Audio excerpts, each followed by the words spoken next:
Welcome to the Foul Play YouTube channel. Greetings and salutations, and welcome back, Dr. Silkman. So good to have you. Yep, so good to have you. I know you're reaching hopefully the end of what you're having to go through now, at least this part. But welcome everyone to. Feeling much better. Good. That's excellent. Everybody's missed you, I can tell you. So, yep, this is open mic number 81. Believe it or not, still going. And today we're going to be taking a detailed look at Zellner's. This is the third PCR for Avery.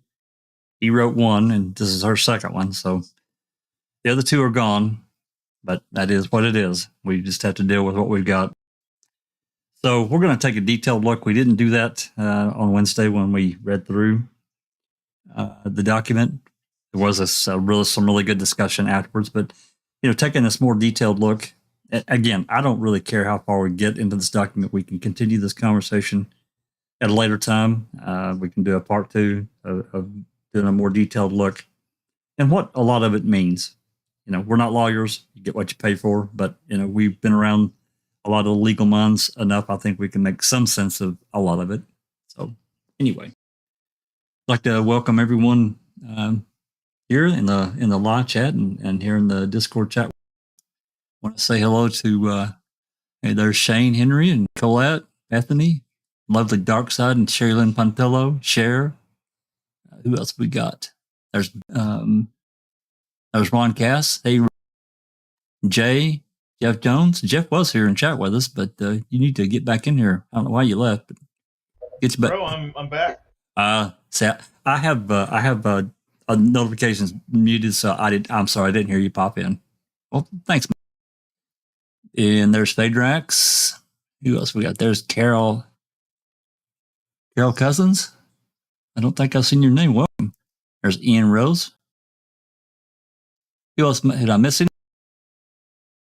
There's TJ. Yeah, TJ Anderson, and Angie. Angie B, Nan's Live, Colette M. There you go. Phaedrax. Yep, I said Phaedrax. Oh, yep. Okay, gotcha. Yep. Thanks for coming, everyone. And we'll let everybody in Discord say hello and get a few more people filed in before we actually get started. Alice, how you doing?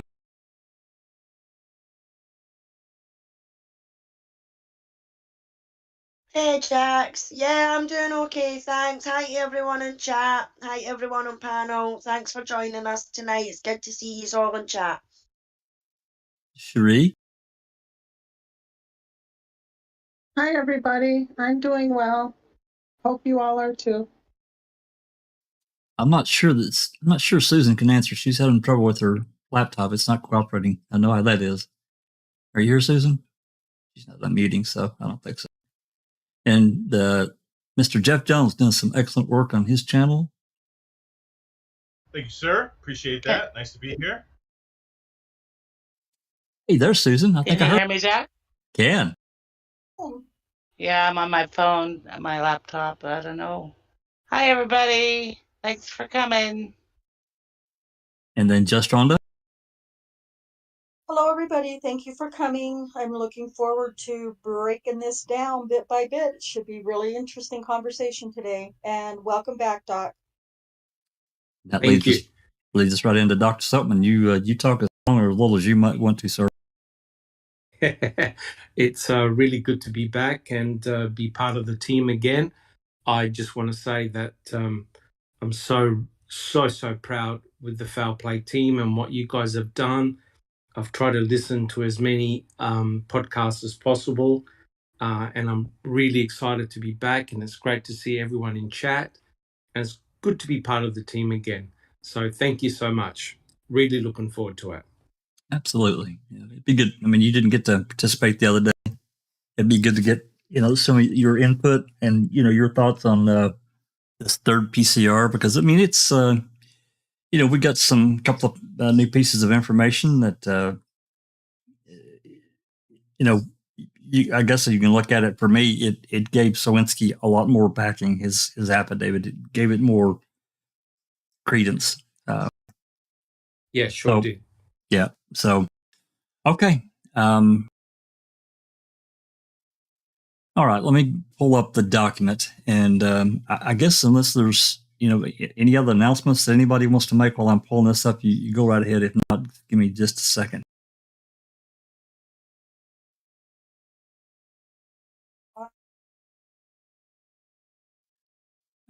Just so everyone knows, we're going to try to really keep a close eye on the porn bots. We apologize. We have no control over that.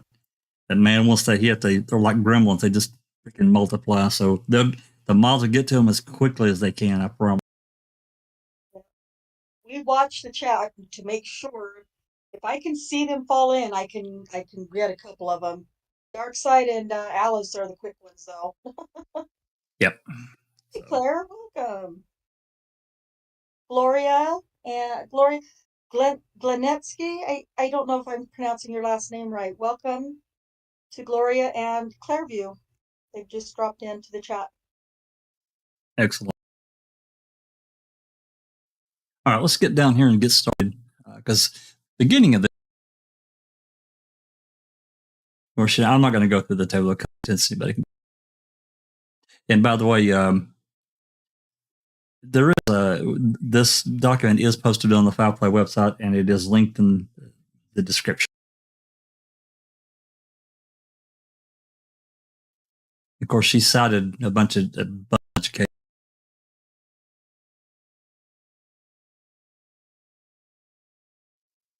So I'm just going to start here at the top, and then we can kind of take turns reading. I'll just probably just ask people to read little sections at a time, and then we can discuss it. Like I said, I don't care how far we get. I mean, the document's a little less than 50 pages, but there's a lot in it. I do have the recording of that we got that's public now, and so anyway, let's just go ahead and get started here. Please take notice that petitioner Stephen A. Avery, Mr. Avery, by and through his current post-conviction attorneys, Kathleen Zellner and Associates, respectfully moves this court pursuant to Wisconsin Statute 97406 for an order vacating the judgment of his convictions and sentence and ordering a trial. In the alternative, he asked that the court grant a new trial in the interest of justice pursuant to Wisconsin Statute 805.15 or its inherent authority because the real controversy was not fully tried. In support of this motion, Mr. Avery states as follows. Mr. Avery requests an evidentiary hearing and that he be produced for that hearing. So if you notice up here at the top, he's included both the statutes, 7406 and 805.15. So if there's any comments about this opening, I'll read a little, unless there is. I'll read a little bit. Good? Okay. So introduction. Two witnesses have emerged in Mr. Avery's case with this new and compelling evidence about a murder mystery that has intrigued the worldwide audience. The rush to judgment and tunnel vision that led to the arrest, prosecution, and conviction of Mr. Avery is exposed by these new witnesses who provide new and undisputed evidence that directly links Bobby to the murder of Teresa Halbach and the framing of Mr. Avery. Furthermore, this new evidence allows for a reconsideration of the real motive of this crime as being a sexual homicide, which was a culmination of an obsession by Bobby with viewing of thousands of images of violent, deviant pornography. On October 31, 2005, the obsessive fantasies of Bobby became a horrible reality when Teresa Halbach was brutally assaulted and murdered by 2 rifle shots to her skull. Her body was mutilated, as were many of the female subjects in the Dassey computer images. Bobby was in possession of the Halbach vehicle, which contained the crucial evidence of this terrible crime. Ms. Halbach's blood, key, electronic devices and license plate, which was concealed in another salvage car, and Mr. Avery carefully deposited blood on the seats and dash and Denny on the hood latch. By being in possession of the vehicle, Bobby was able to control the direction of the investigation. He planted the vehicle on the Avery property after he deposited Mr. Avery's blood and DNA in it. He had Miss Halbach's key at electronic devices, which ended up in Mr. Avery's bedroom in Burnburn. Bobby did all this to exculpate himself and to frame his uncle, Mr. Avery. Mr. Avery does not have to prove who committed this terrible crime to receive relief. This is not his intent or purpose. However, he does have a right to prove he did not receive a fair trial. The new evidence, which establishes that Bobby met all the Denny criteria to be a third-party suspect, and the evidence of 2 Brady violations demonstrate that Mr. Avery was deprived of a constitutionally granted guaranteed right to present a complete defense to the charges against him. And she cites Holmes v. South Carolina, State v. Polzano. Anyway, I'm going to stop right here because there's a lot in here.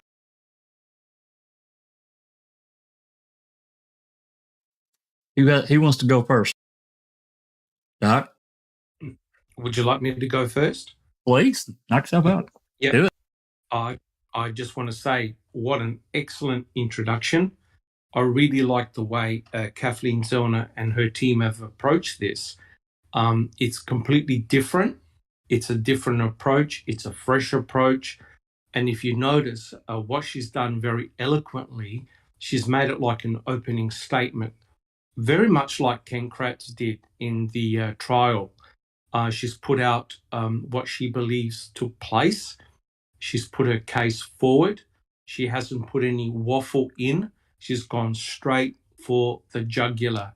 You can clearly see by reading that, she's not mucking around here. She's deadly, deadly serious and has now put the challenge to the court and done it in a very eloquent manner.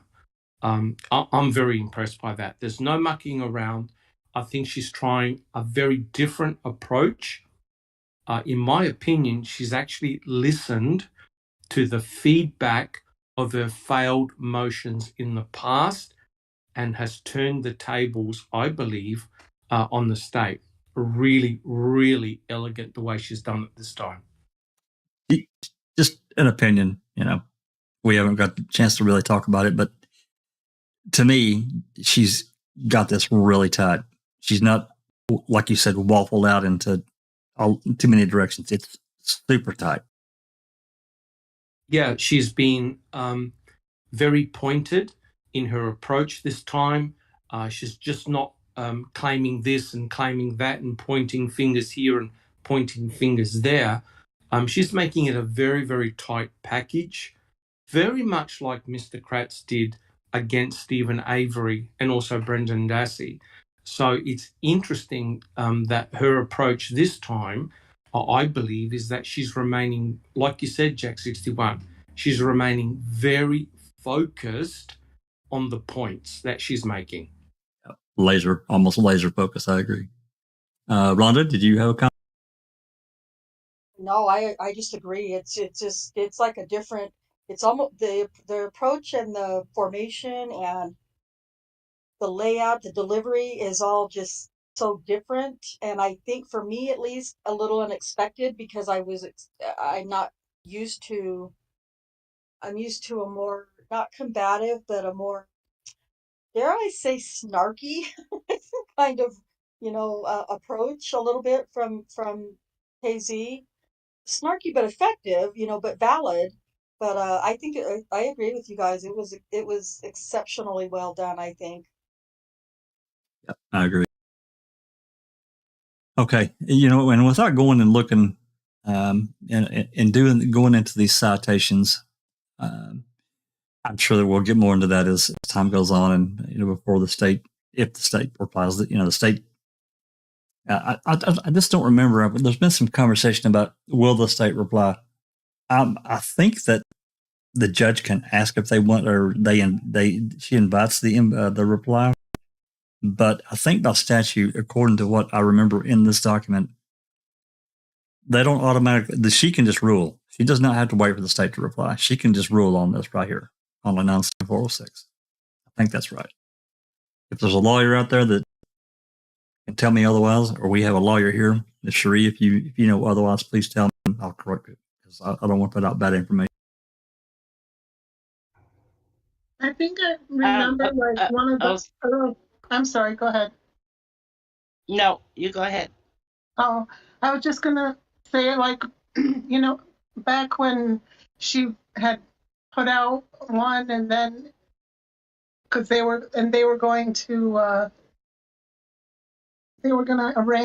supposedly arrange to get the RAB, and it seemed like she offered her opinion really quickly. So I don't even know. I can't remember whether the state had time to answer. It seems like they didn't, but I don't think they did. She just ruled. She turned that thing in June.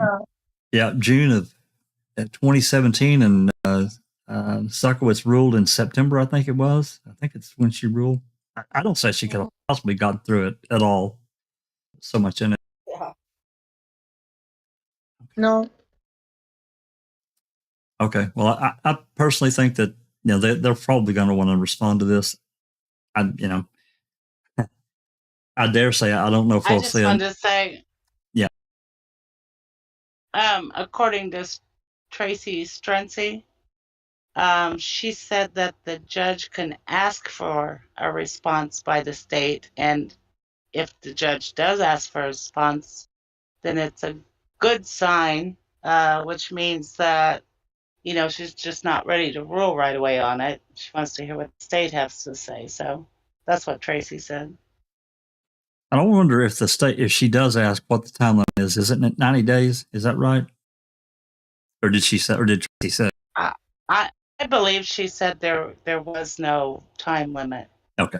But I doubt that they would. I doubt that. I'm sure Casey wouldn't want let it drag out in perpetuity. So, okay. Anyone else want to talk about this opening?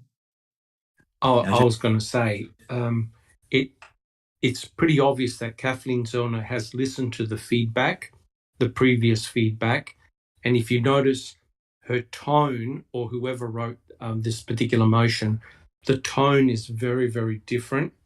She's not taking any snarky or making snarky remarks, right? She's keeping very tight and very focused, and it's brilliant that she's actually listened to the feedback and she's actually giving the court exactly what they asked for. And that's a great approach, in my opinion. I think you're right on the spot with that one, Doctor. I really do. I think, cut the fat off of it, just get down to brass tacks. And the other key, take law enforcement out.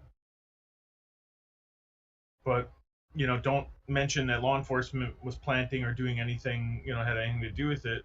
And I think you go a little bit further with the state anyway. I think that's a stroke of genius. When I read the filing, I thought, wow, okay, her focus is on one person, right? And she has not mentioned law enforcement involvement in anything. That makes law enforcement look good. You know what I mean? It's the lesser of two evils.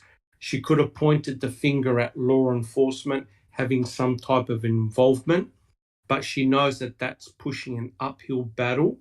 So she's strategized and turned it completely around, because when you push law enforcement, guys, we've seen what happens. They push back. Right? Have a look at what's happening with Netflix and Goldburn, right? You push law enforcement, they're not going to take it lightly. Her approach is very, very different and laser focused, as you said, Jack 61. Absolutely. That's what I get from really from beginning to end.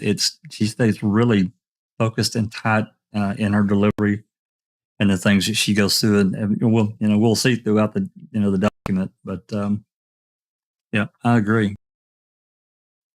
Okay. Anyone else? Before we move to this next section.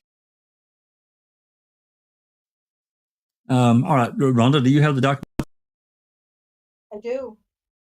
Okay, why don't you bite off a little piece here and read this and get through some of this statement. She kind of lays it out here, about Teresa. So let's read through a little bit of that, and then we'll stop and we'll talk about it. Go ahead whenever you're ready. This starting at statement of the case. Yes. Okay. Statement of the case. 1. This case began in early November 2005 with the disappearance of Teresa Halbach, a 25-year-old professional photographer. Ms. Halbach was reported missing on November 3, 2005. Volunteer searchers found Ms. Halbach's Toyota RAV4 on the 40-acre site of Avery's Auto Salvage, a salvage yard business where Mr. Avery and other family members lived and worked on November 5, 2005. Ms. Halbach had photographed vehicles at this site previously, per Mr. Avery's request. According to state witness Bobby, Ms. Halbach was last seen walking towards Mr. Avery's trailer on October 31, 2005. 2.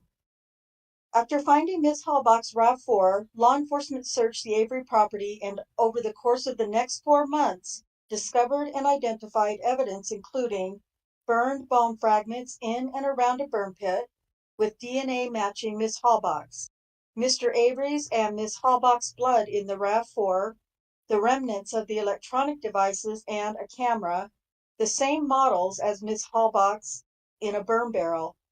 Ms. Halbach's RAV4 key in Mr. Avery's bedroom with Mr. Avery's DNA on it. Mr. Avery's DNA on the hood latch of the RAV4 deposited the state later claimed by Mr. Avery's sweaty hands, and a bullet in Mr. Avery's garage containing Ms. Halbach's DNA. Okay, let's stop right there. Let's stop right there before we get to the procedural history. Because again, she's laid out a lot of information in just these number 1 and number 2. And we've covered a lot of it many times. We've talked about it, many times. We can just talk just a little bit about how many times she'd been to the salvage yard. And it wasn't just for Stephen.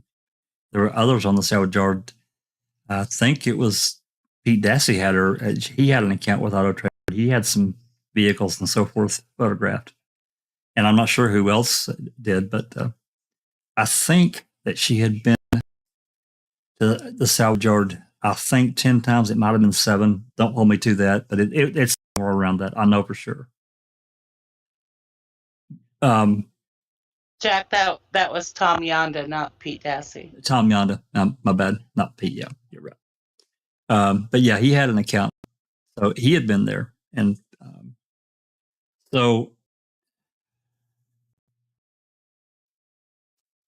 this statement here, this is another point. It's at the bottom of number 1. According to state witness Bobby, Ms. Halbach was last seen walking towards Mr. Ray's trailer on October 31, 2005. That got, that gets a lot read into.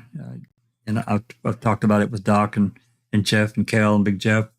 On Jeff's podcast, we've discussed this. This could mean a myriad of things. Just because he saw her walking towards the trailer doesn't mean she went in it.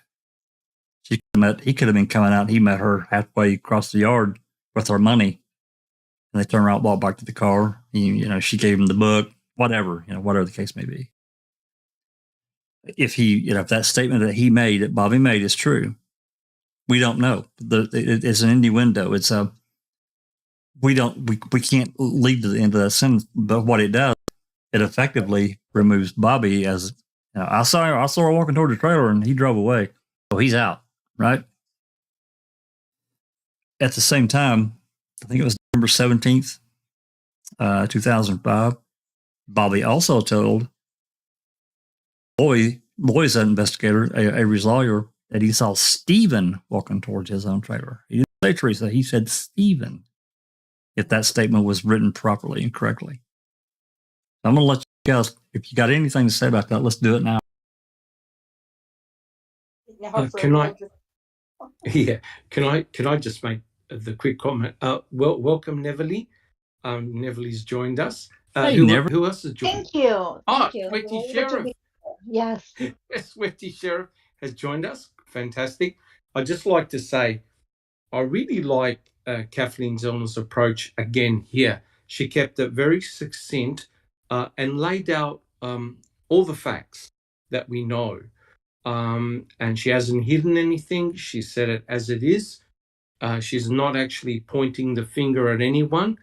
But isn't it interesting how very early on she mentions Bobby Dassey? That's the only point that I'm making. She's actually telling a story here and leading everyone into that story. And very early on, she mentions the protagonist, Bobby Dassey, right up front. So I like her approach where she's actually leading this particular story. And the main person of her motion, Bobby, is mentioned right up front because his observation is clearly a very important one to her narrative. Absolutely. Thank you. Neverly, how are you?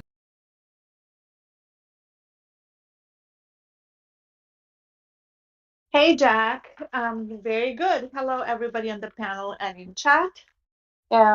It's good to be here, and I'm excited about the topic going over the Zellner's petition. God knows that we waited forever for this.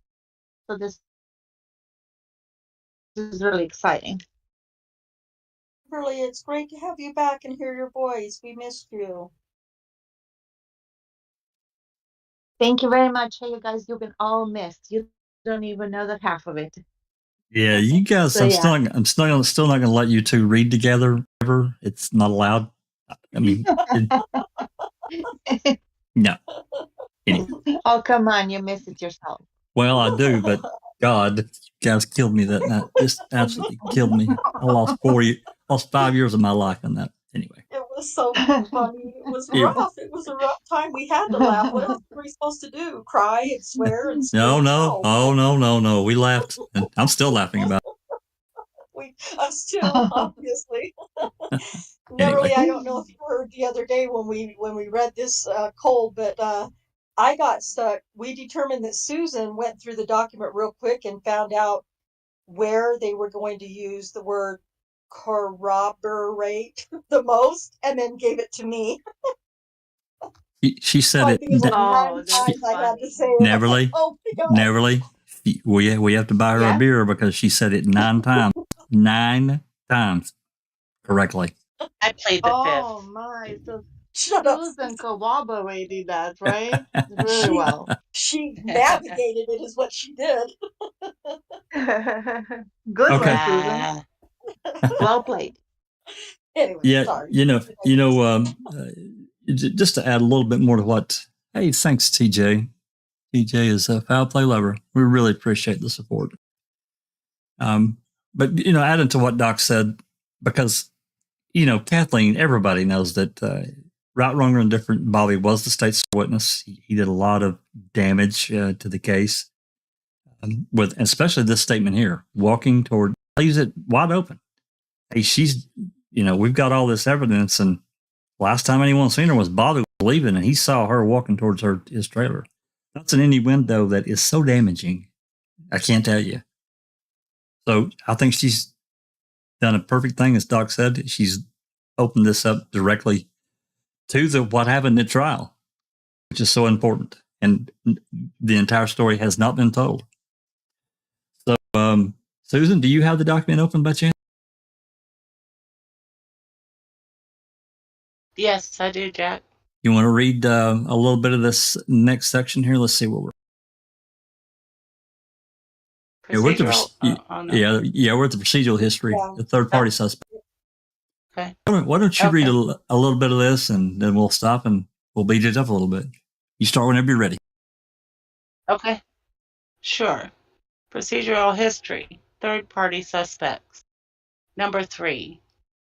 On July 10, 2006, before Mr. Avery's trial, the trial court entered an order entitled order regarding state's motion prohibiting evidence of third-party liability, Denny motion.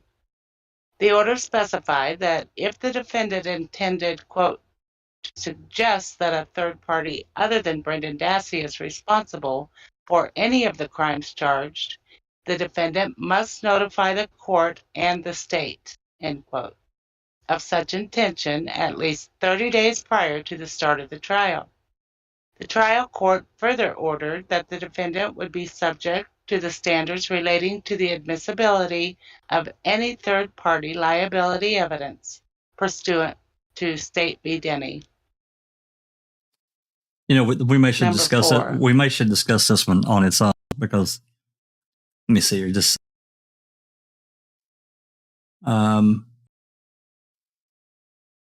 it looks like number 4 continues it. Go ahead and read number 4 too, and we'll talk about Denny after that. Okay. Number 4. In light of the court's order on January 10, 2007, Mr. Avery filed the, quote, defendant's statement of third-party responsibility. There, Mr. Avery stated that he did not kill Ms. Halbach and that there was, quote, at least a reasonable possibility that one or more unknown others present at or near the Avery salvage yard on the afternoon of October 31, 2005, killed her, end quote. Mr. Avery identified several persons as potential alternative perpetrators. Scott Taddock, Andre Martinez, Robert Fabian, Charles and Earl Avery, and the Dassey brothers. Mr. Avery argued that Denny did not apply to the circumstances in his case, and that as a result, he should not be bound by the 3-part test set forth in Denny. He further argued that even if Denny did apply to his case, he should be permitted to introduce evidence at his trial of several alternative perpetrators in this case. Go ahead and read number 5 too, because it's part of it. Okay, on January 30th, 2007, the trial court entered its decision and order on admissibility of third-party liability evidence.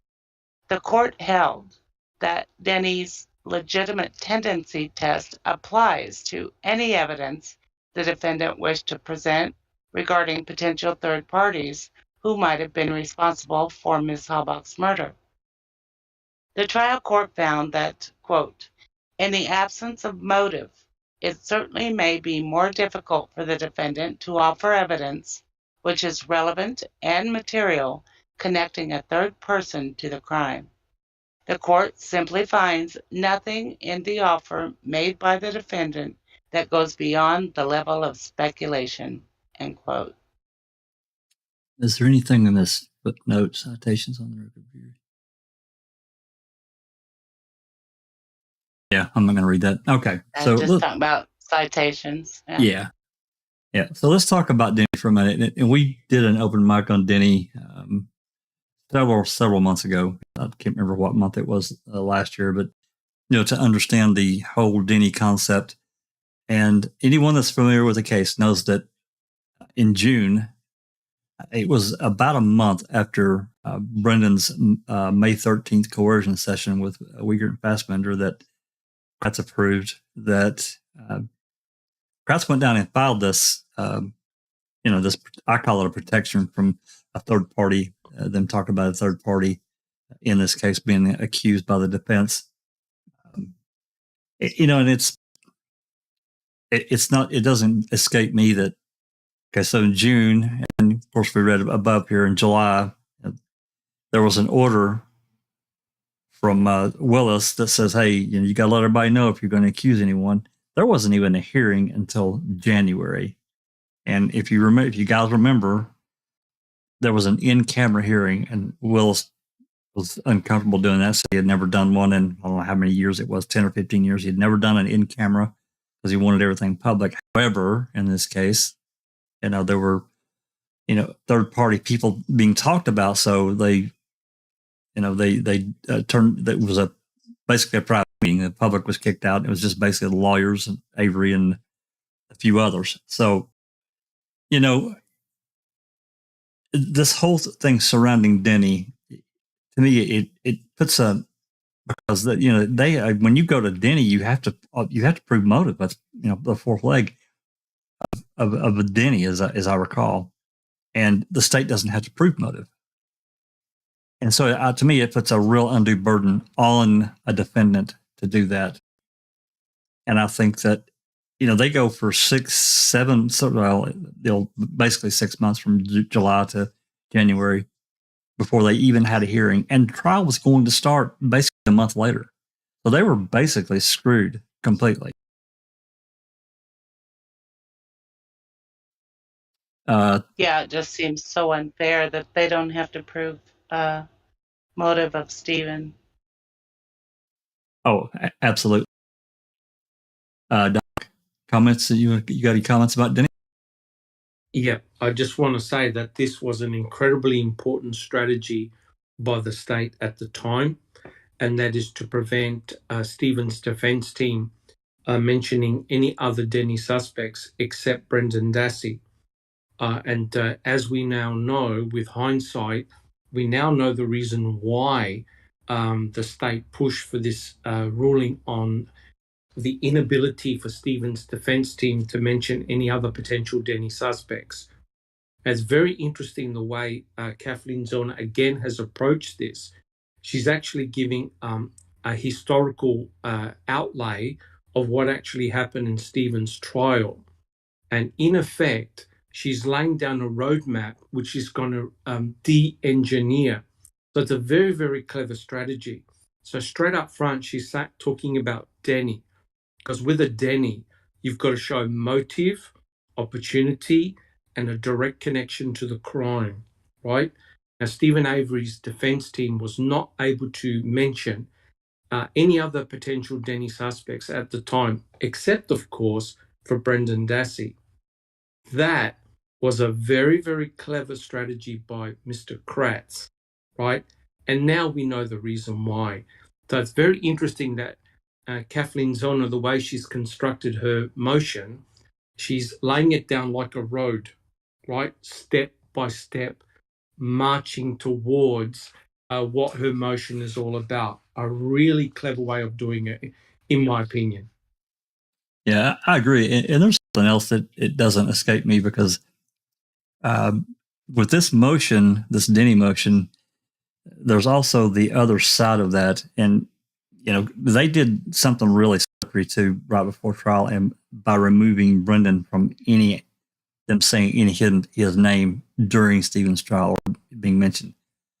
However, with this Denny motion, I mean, to me, it ties them completely together as co-defendants. There's no other way around it. But then they come to almost a week before trial, and Gunn said, it's probably a good idea if we take all this out and he not be mentioned at all, because he can't be called. They hell didn't want the defense to call him to testify, to rebuff. So they really had to do it. But they go basically for a year, and they're co-defendants in the media and everybody's mind and everything else. To me, it's just an abomination of what they did with the justice system and how it was applied in this case. That's just, I'm not a lawyer, but that's how I see it. But now we know, Jack 61, why Mr. Kratz actually had to do 2 separate trials. Right? Yes. We now understand why he had to do it, because it would have been a monumental shit show had the 2 co-defendants been tried at the same time. Oh, God. It would have been awful, as in awful for the state. Yes. Right? So it's incredible the way Mr. Kratz had constructed this. And as we know, we've discussed it many times, how Mr. Kratz presented 2 different murder scenarios with the one victim. And both Stephen and Brendan are sitting in prison with 2 different murder scenarios. So now what Kathleen Zellner is cleverly doing is de-engineering what the state did. A really clever strategy, in my opinion. Yep, I agree. And I also agree it would have been just a tremendous shit show if that had been tried as co-defendants, because Buting and Strang, I think they knew, at least to some degree, the underhandedness of what was going on. And I just shook my head and just thinking to myself, man, can this really happen in the United States? That the law is really, pardon my language, guys, but motherfuck like this, because that's what it is to me. It's just a complete abomination of me how the system should work and is supposed to work. To make matters worse, sorry, Jack 61. No. To make matters worse, there was a post-trial. I remember that post-trial briefing where they all got together, and I think it was Judge Willis had asked Strang and Buting, well, if you had your time again and you were able to mention third-party suspects, who would have you brought up? And I'm thinking to myself, this is truly remarkable. And all the names that Kathleen Zellner just put up in her brief were exactly what Strang and Buting had brought up, including Bobby Dassey, right? Yep. So they knew who they could bring up as potentially damaging third-party Denny suspects, but were forbidden by law. And remember, every time Strang or Buting had mentioned a third party, Mr. Kratz put up his hand. I object, Judge. Sounds like a third party Denny to me. Yep. And the judge straight away cut it off. So how can you possibly have a fair trial when you got your hands tied behind your back? That's my opinion. It's crazy. Absolutely. It's absolutely insane. And I think that's part of, again, the appeal of, and I know Making a Murder, we all know Making a Murder was biased, but it still, it turned due process on its head. Alice? But in a way, Jack, it wasn't biased. It was telling you Stephen Avery's story, and everything that they put in that documentary, we have been able to confirm and corroborate with documents, phone calls, interviews. You know what I mean? The only people that are saying that it's one-sided and biased is Ken Kratz and Gilters. Well, You know what I mean? I mean, bias from a standpoint of the state chose not to participate. I don't. Other than that's all I mean by that. Yeah, but that's their problem, Jack. Yeah, they got offered to participate in the documentary and they denied. So that was their ample opportunity to be on there, and every time they brought up something to refute the state, then they had the ample opportunity to sit there and go, oh no, but what about this, and this? And they didn't. They denied it. They said no, that they weren't going to take part. And then after it came out and showed the state for what they actually are, their prosecutors, their judges and everything like that, and their corrupt police, that's when they jumped on the bandwagon. Oh, it's one-sided, it's biased, it's no fair. And now you've got convicting a murderer that is supposed to be a non-biased affair. But we know exactly what that's going to be about if and when it ever gets released and anybody takes it up. That is going to be more on the prosecutor's side, the judge's side, the Hallback side, and everything like that. And in my opinion, if other people who believe that they're innocent, they could make them look stupid by editing it to fuck. You know what I mean? And Sure. It's no right.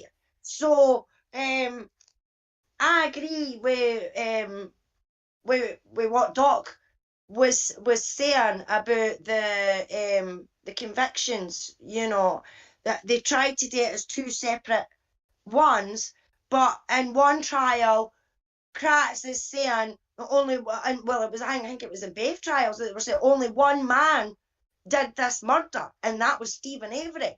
You know what I mean? So they didn't have to go after Brendan, period, but they did. Oh yeah, Kratz said that at the end of in his clothes, and one man alone is responsible for Teresa Halbach's death, Stephen Avery. But then, a month later they're throwing Brendan under the bus. So yeah, that's a whole nother ball of wax. but when it came to Willis and them not being able to point the finger at anybody else, I mean, I thought that was unbelievable that they could get away with that. Because as we say, where is that a fair trial for Stephen? If they're pointing the finger at Stephen, how can Stephen not point the finger at somebody else? Well, As see you that say, that's no way a fair trial. that's where the judicial and the executive branches or the cops they got this little marriage going on. So if the cops come along and say, hey, these are the 2 or 3 guys that are involved, and then the prosecutor runs down and gets a Denny motion and says, well, you can't mention anybody else but these people here. What is that basically ties the defense hand, because the cops can decide, they can make a choice of who they're going to investigate or who is a potential suspect.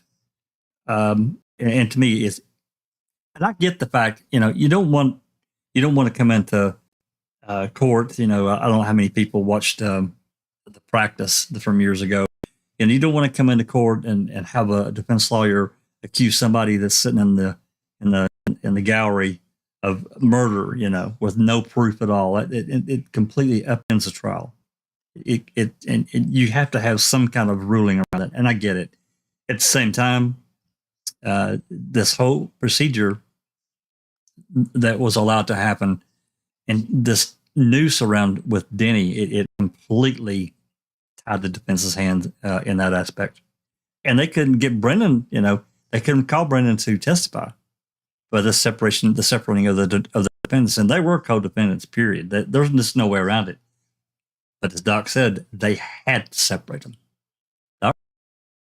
Correct. Well, if you have a look at it overall, the mere factor that third-party Denny suspects could not be mentioned by the defense except Brendan Dassey essentially meant that Stephen's defense had to take the approach involving law enforcement, right? And Yep. as a result, we know the shit show that how it turned out. They had to point the finger at Lenk, they had to point the finger at Colburn, and other members of law enforcement involved in planting. Now, had Stephen's defense been able to introduce third-party Denny suspects, like Kathleen Zellner has now done in her latest filing, the involvement of the police could have been completely left out. That's right. Do you guys agree? Do you guys agree? Absolutely. And it meant the very people that you pissed off entirely during the trial or trials never had to take place. Because if you could introduce third-party suspects, you can point the finger away from law enforcement and say, hey, who had the motive, who had the opportunity, and who had a direct connection to the crime? Boom. But there was one problem for the state. The number one Denny suspect just happened to be the number one state star witness. So hence the shit show that we got. And now people are seeing through this latest motion the clarity, the absolute clarity of where Kathleen Zellner is going, where the state tried to avoid at all costs. Kathleen Zellner has laid it on the table. Guys, this is the direction I'm going. I'm not even mentioning law enforcement. I'm sure she would love to, but she knows that the collateral damage that will cause to her case. So she's kept it clean. And notice the difference in approach here, guys. With Stephen, it was shocking. They had to point to law enforcement involvement. Here, she separated it, kept it nice and clean. Thank you. Thanks, Doc. Susan? And it's all about the VLCD. If Dean and Jerry had that, there's motive right there. They could have introduced him as a Denny suspect. Suspect. They could have used that as rebuttal, right? Yeah. Yep. So, and don't forget, that's definitely a Brady. Don't forget that remember what Doc? Remember what Fallon said, and all that absolute craziness in January of 2007 when they came back from break, and this I'm fumbled up here. This U.S. attorney from the eastern side of Wisconsin had greased the wheels for the FBI to get involved with EDTA. Yes. And this is because of the cops got accused. So what you said earlier fits this perfectly. They retaliated with the FBI. Yes, correct. Because the FBI were also brought in part to investigate corruption in office, right? So that, and I remember Dr. LeBeau, who happens to be probably Neville's, I think, boyfriend. Actually, she likes Dr. LeBeau. Is that right, Neville? Nice, a boyfriend. I think that he thinks the other way, but hey, speculation. Correct, speculation. So you now got the involvement of the FBI, right? Because they investigate corruption in office.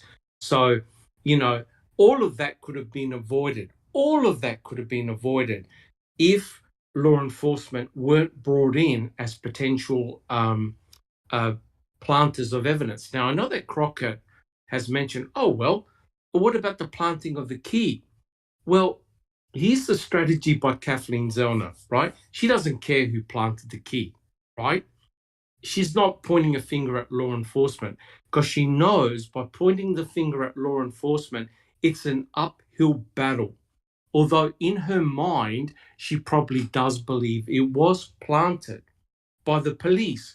But you're making your story simple and now making it more complex by pointing the fingers at others. So she's kept the narrative tight and focused, right? In effect, she doesn't have to prove anything. She's targeting one particular individual who has done everything because her aim is to present to a judge, I have the perfect Denny suspect. Now, what are you going to do with it? She's not going to bring in all other third parties because, in my opinion, this is a two-part crime. The murder and the planting. Zellner has done the opposite. She's going, no. I'm going to blame everything on one person. Now you tell me how you're going to counteract my argument now. So I believe it's a brilliant strategy. It doesn't have to be 100% correct. The judge wants to see, okay, who are you presenting as a third-party Denny suspect and why? And my God, she laid it out perfect in this filing. Thank you. And if I can just add, that's exactly what you said in the very beginning. We do not, Mr. Avery does not have to prove who did it, right? So she is telling you right there, I'm not saying Bobby did it, but as far as Denny's are concerned, he is my best Denny, which in turn proves that he is. So she spelled it out for them. Like, don't get me wrong, you know what I mean? It doesn't matter if he did it or not, but he fits the criteria. And it was spelled out for a second grader. Yeah, I think what she's just trying to say is that Bobby had the opportunity to do all of that, to plant everything. Yes. Yeah.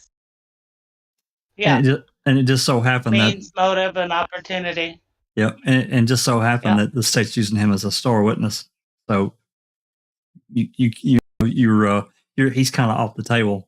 Actually, he was off the table, but Cressy wanted to come back and say later, no, he wasn't. Bobby wasn't the star. Well, bullshit, he wasn't. Of course he was. Yeah, right. Yeah. Nice try. He was. And not only that, that he was important because the jury wanted further information regarding Bobby Dassey, which goes to show that the jury considered him a very, very important eyewitness.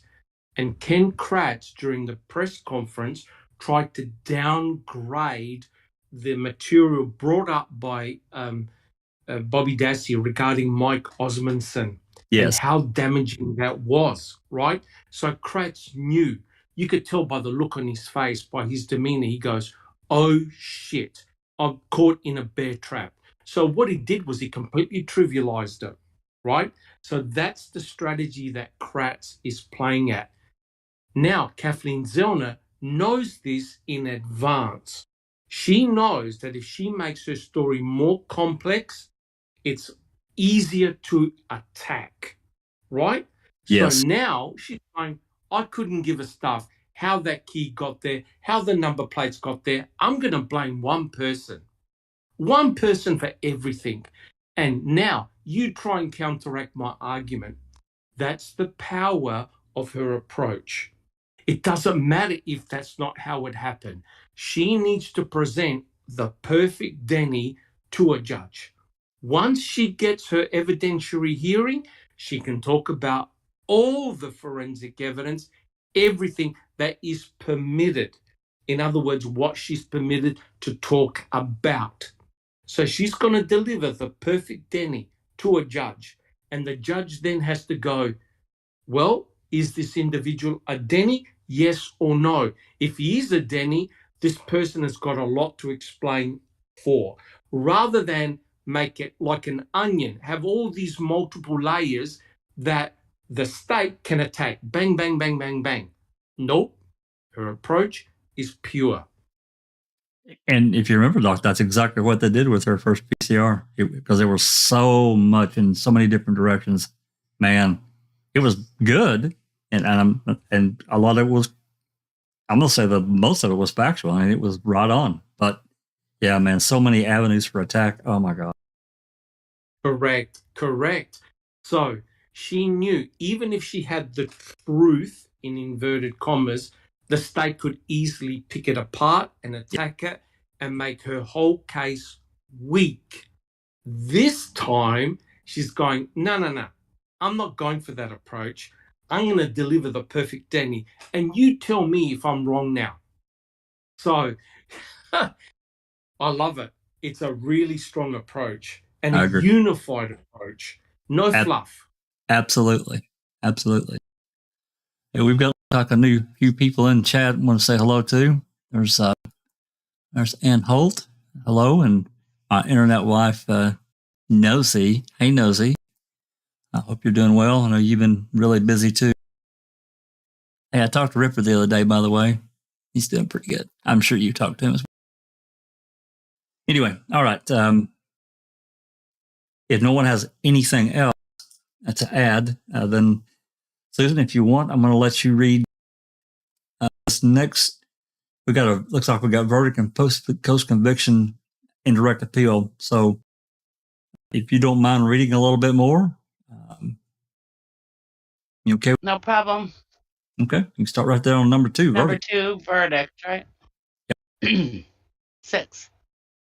On March 18, 2007, Mr. Avery was convicted following a jury trial of first-degree intentional homicide, contrary to Wisconsin Statute 94001, 1A, and felon in possession of a firearm, contrary to Wisconsin Statute 94129, 2A.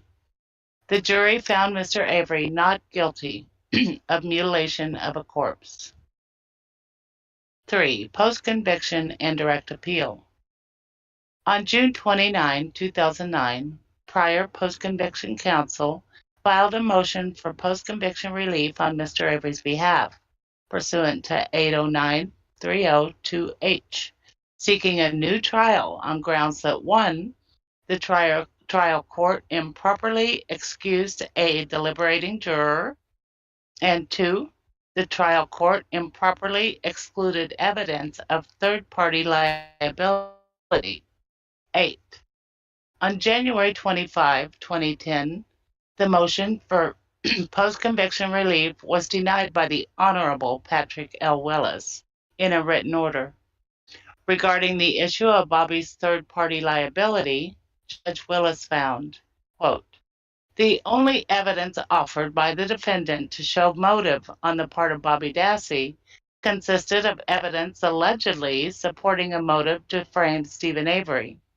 No evidence is offered to suggest Bobby Dassey had a motive to murder Teresa Halbach. End quote. Judge Willis concluded the evidence offered against Bobby Dassey probably did meet the opportunity and direct connection to the crime requirements of the legitimate tendency test because of his presence on the property at the time of Teresa Halbach was there.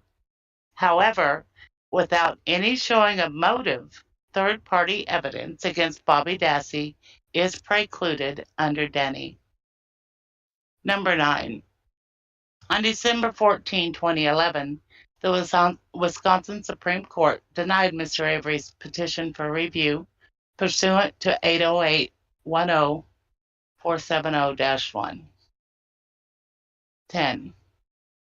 On February 14, 2013, Mr. Avery filed his first and only pro se collateral post-conviction motion pursuant to Wisconsin Statute 97406.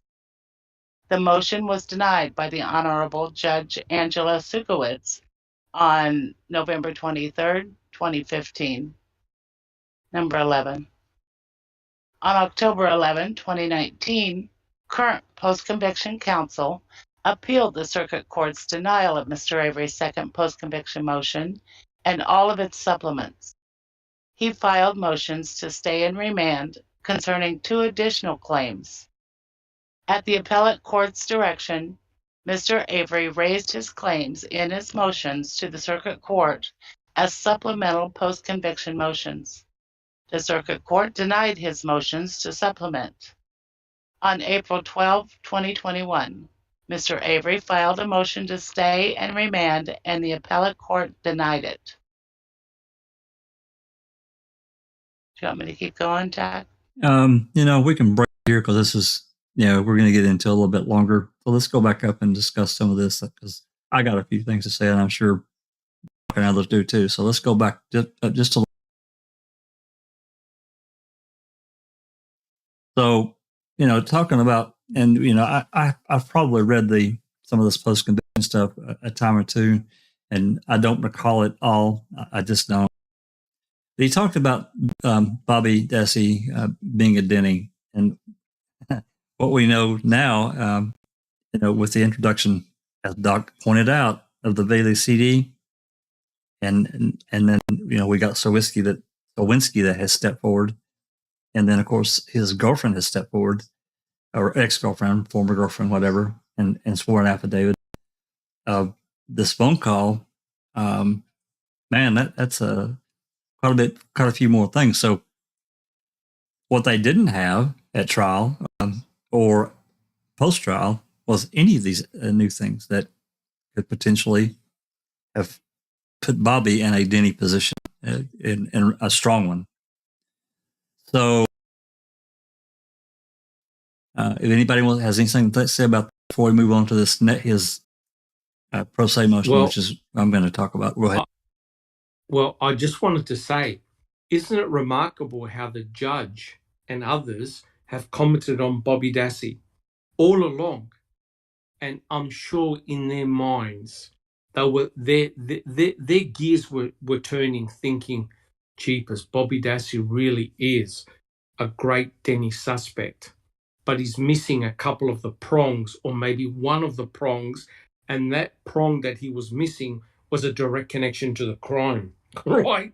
And Yep. So the way Kathleen Zellner has pointed out the reasons why his previous or her previous motions have failed, right? So she's laying down a chronological order on what actually happened and highlighting the important points that others have made regarding Bobby Dassey, which I believe is a brilliant strategy, right?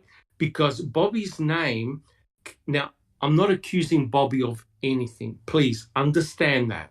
What I'm suggesting is that others, including a judge, had their suspicions and highlighted the reasons why Zellner needed that final piece of the puzzle to join it all together, right? And that's why this motion is a brilliant one. Thank you. Yep, I agree. Neverly? Remember a few years ago when KZ did Q&A, and somebody asked if Bobby was talking to Teresa, if he knew Teresa from before, if they hung out, if they were friends or whatever. And she said that, yes, he did contact Teresa, but it wasn't via the phone. I wonder, and I'm just going to say I glanced over this petition. I did not dissect it completely. I don't know if she mentioned or if she didn't bring that up, that while she claimed years ago in that Q&A session that she has proof that he contacted Teresa by maybe email or message somehow, I don't know, MySpace, whatever, it was popular back then. He Because that didn't. would be a different, also definitely a direct connection to Teresa. She did not in this motion. She didn't explain that, but I do remember the comments that she made on Twitter. I do. Mm-hmm. Yeah. And I I, also commented in the chat, TJ Anderson agreed actually to it. Remember during the ma'am when Bobby Dassey actually got on the stand that he was first pale, then turned sweaty, and then turned bright red when he pointed to Stephen and when he started to be, to act his star witness role.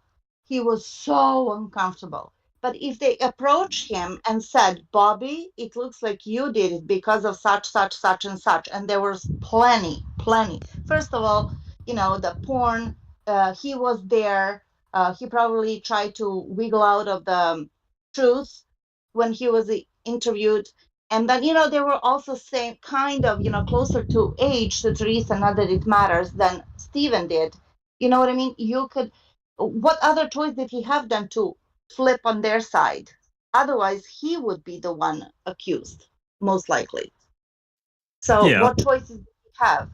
So I understand why he did it. If he did commit the crime or had some part of doing it, he was saving his skin.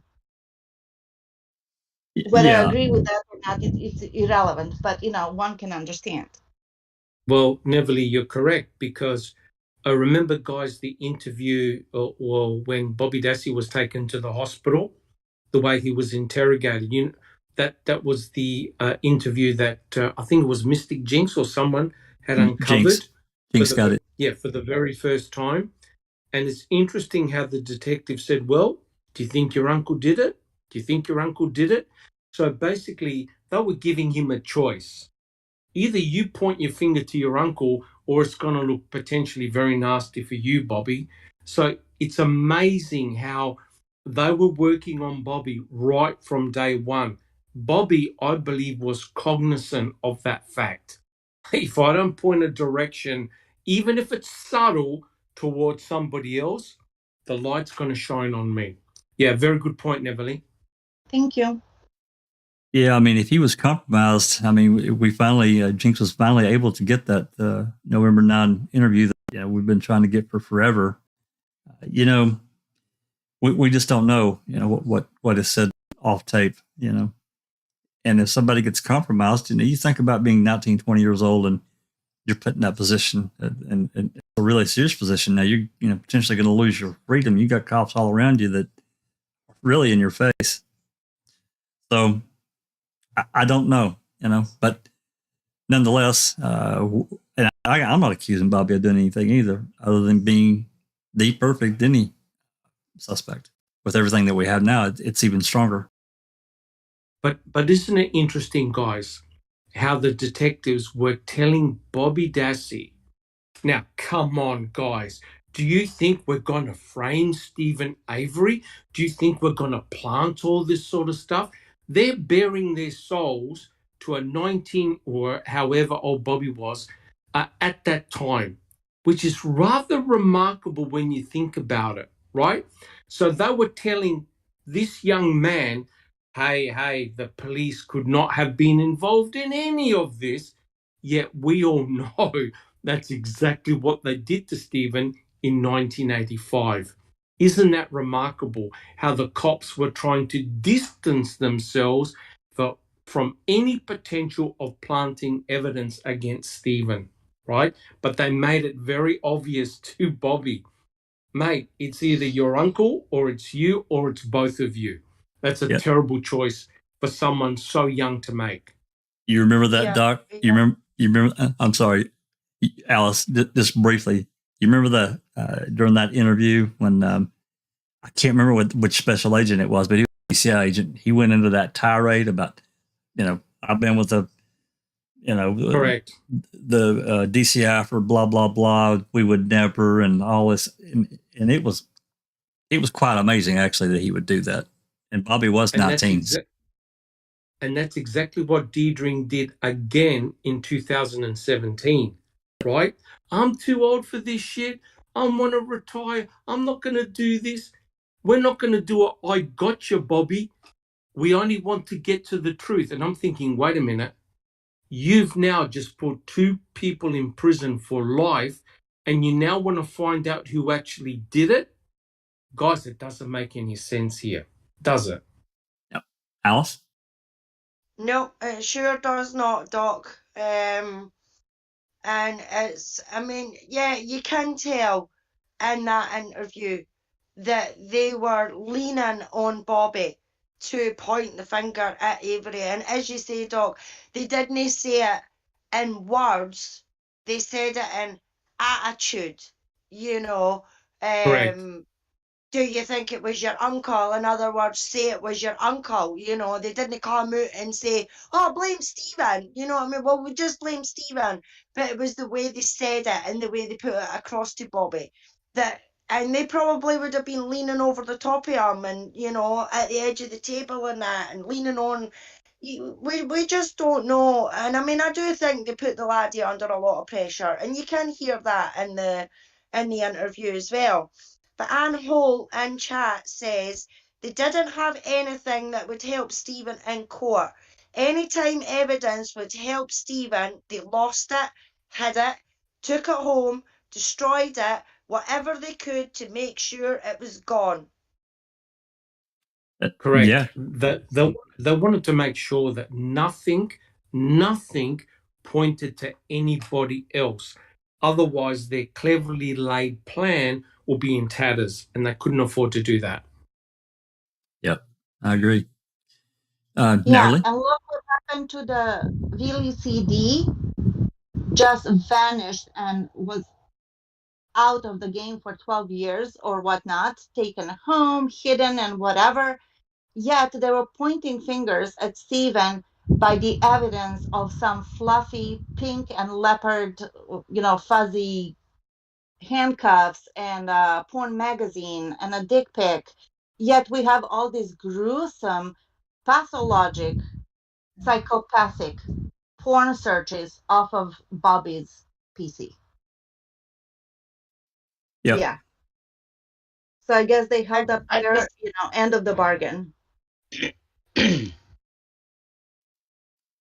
Susan, did you have a comment? Yes, please. Yeah, I just wanted to say after reading number 8 here, I really think Kathleen could win on the Denny even without Sowinski. Because in 2010, Willis said basically, Bobby met the opportunity and direct connection to the crime requirements of the Denny test. It's just a lack of motive that they didn't have. So just by being there, just because, he was so close to Teresa, I don't think that she really needs Sowinski. But she's used him. Well, I mean, correct. It adds. Go ahead. Pardon? I was going to say, correct. But the ultimate irony is this. Tom Fassbender hid the motive. He hid the motive, right? By not bringing forward the Vialli CD, which we'll talk about in a minute. And it's very interesting that we get jumped the gun. Remember the newspaper article in which he said, "Oh, we expect to find such and such pornographic material on Stephen's computer." Remember that article in which he Absolutely. was Oh, saying yes. what they expected to find on Stephen's PC, which would have meant a sexual motive. Someone who's a sexual deviant killed Teresa Halbach for sexual means. There was one big problem. The material they were after to nail Stephen was not found on his PC, but it was found on the PC of their star witness. This represented a huge problem for the state. So what did the state do? Hide it. They hid it. So now Kathleen Yep. Zellner is bringing all the loose strings together as a tight package, which means the state has got no wiggle room. It can't argue anything now because all the prongs of the Denny have been met. And it's now up to the state to try and argue something that they can't get out of, right? Because I she's think I now think using, probably. Go ahead. Sorry. I'm saying she's now using the very words that the judges had written in her past post convictions that had failed, and she's taken them to their letter. Said, "All right, I'll deliver what you want," and she has. I think probably what the state is going to try and do is the same argument they made last time with the Billy CD, that they had the 7 tapes and could have found Encoded it. this. Yeah. Yeah, it's the only thing I can, see that Yeah. they're gonna try and get around that Billy CD again. Correct. And what Kathleen Zellner had to do now, I know a lot of people have criticized this. Oh, yeah, but it was a shared computer, blah, blah, blah. Bobby was not responsible for all the searches, blah, blah, blah. It doesn't matter. What is crucial is to pattern match when Bobby was home by himself and when the computer was used when only Bobby was there. And A judge files were created. Yep. A judge looking at this will say, "Hey, it's a family full of boys. What did you expect?" But it becomes more damaging when you can say, "Bobby was home then. He admitted it. He said he was sleeping." That can't be the case because the computer was used A, B, C, D. That means he was awake and he was the one doing these violent porn searches at this time. Because a judge is going to say, "Hey, come on, guys. It could have been used by anybody." However, we know when Stephen was arrested. We know when Brendan, Blaine, and others were out of the house. So you can directly pattern match when these searches were done and done by Bobby Dassey. That's what a judge wants to see. A specificity of violent porn searches done by Bobby Dassey.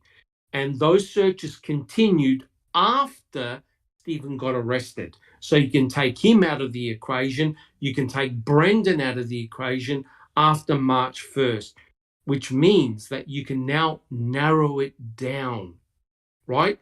And think about it. Why did Tom Fassbender hide that material? Because he knew immediately it was going to be damaging. Oh, yeah. I think that was a plan. I mean, this is just speculation, of course, but I think that was a plan all along that Fassbender or Kratz said, "Hey, that needs to go away. We don't want that in the in discovery evidence." So whatever.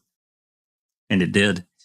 Gone for 12 years, 2007 until 2018 or 2019, whenever it was 12 years. It took to get out. It's like this phone call we got. It's 17 years for it to come out. It's just insane, But okay, this next section I've highlighted.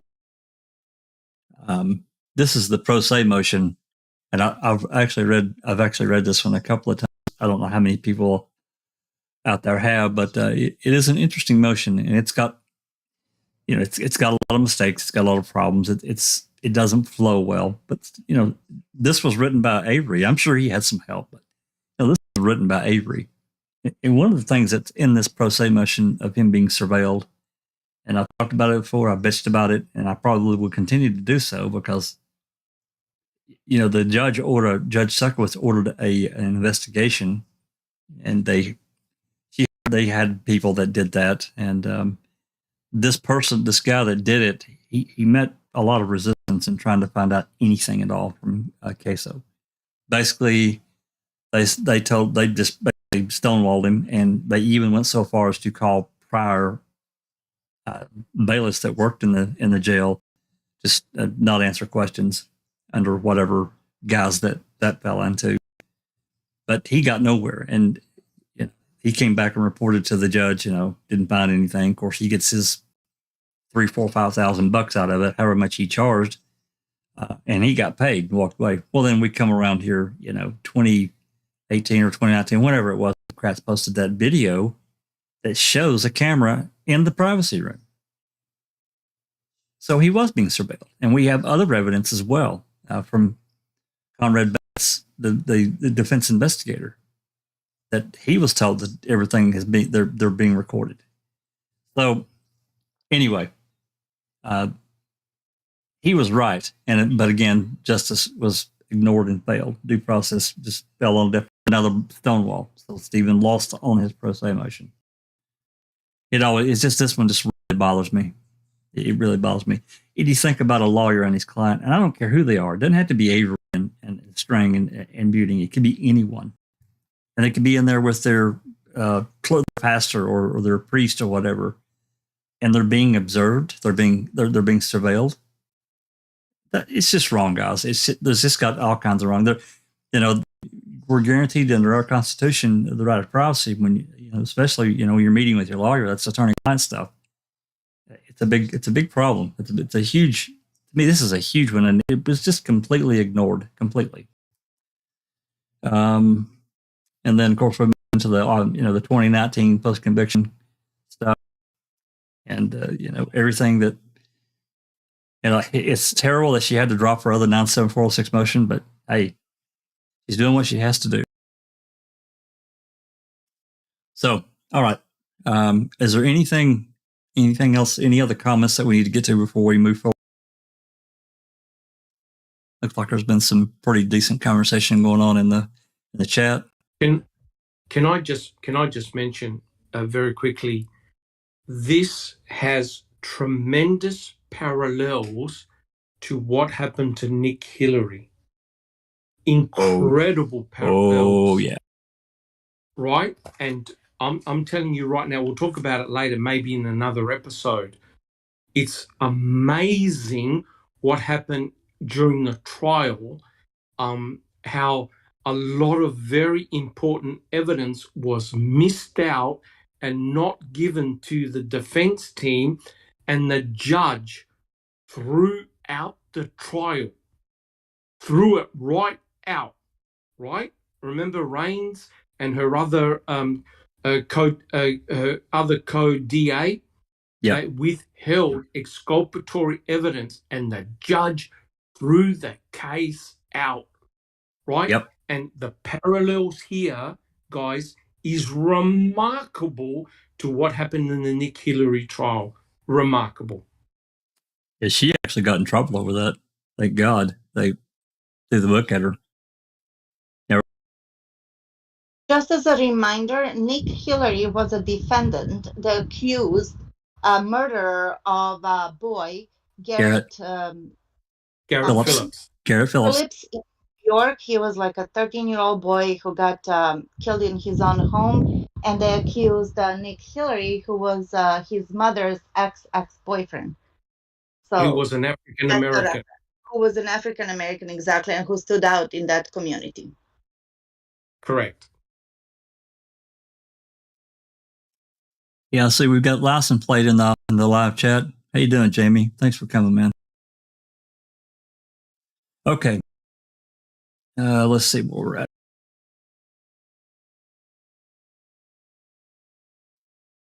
Where do we stop at, Susan? On 4 or 5?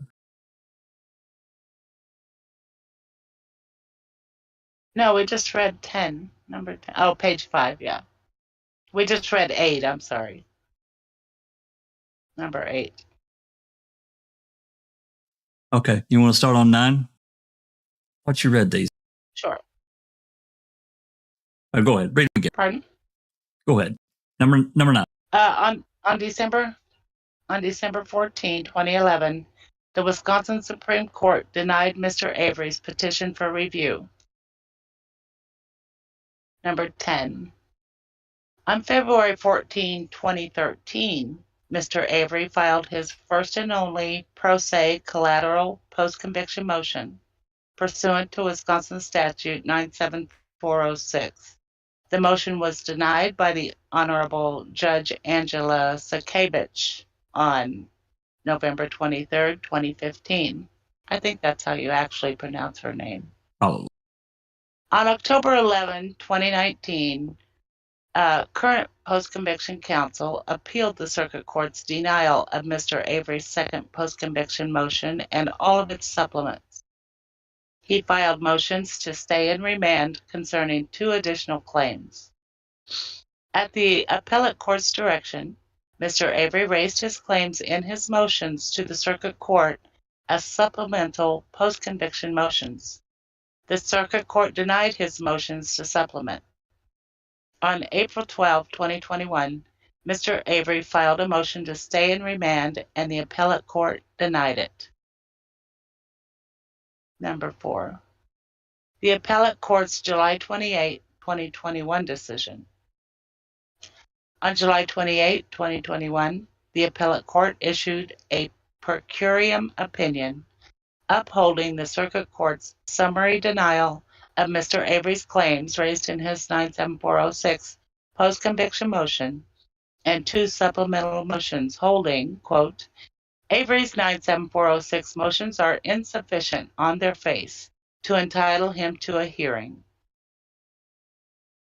Petition for review. Number 13.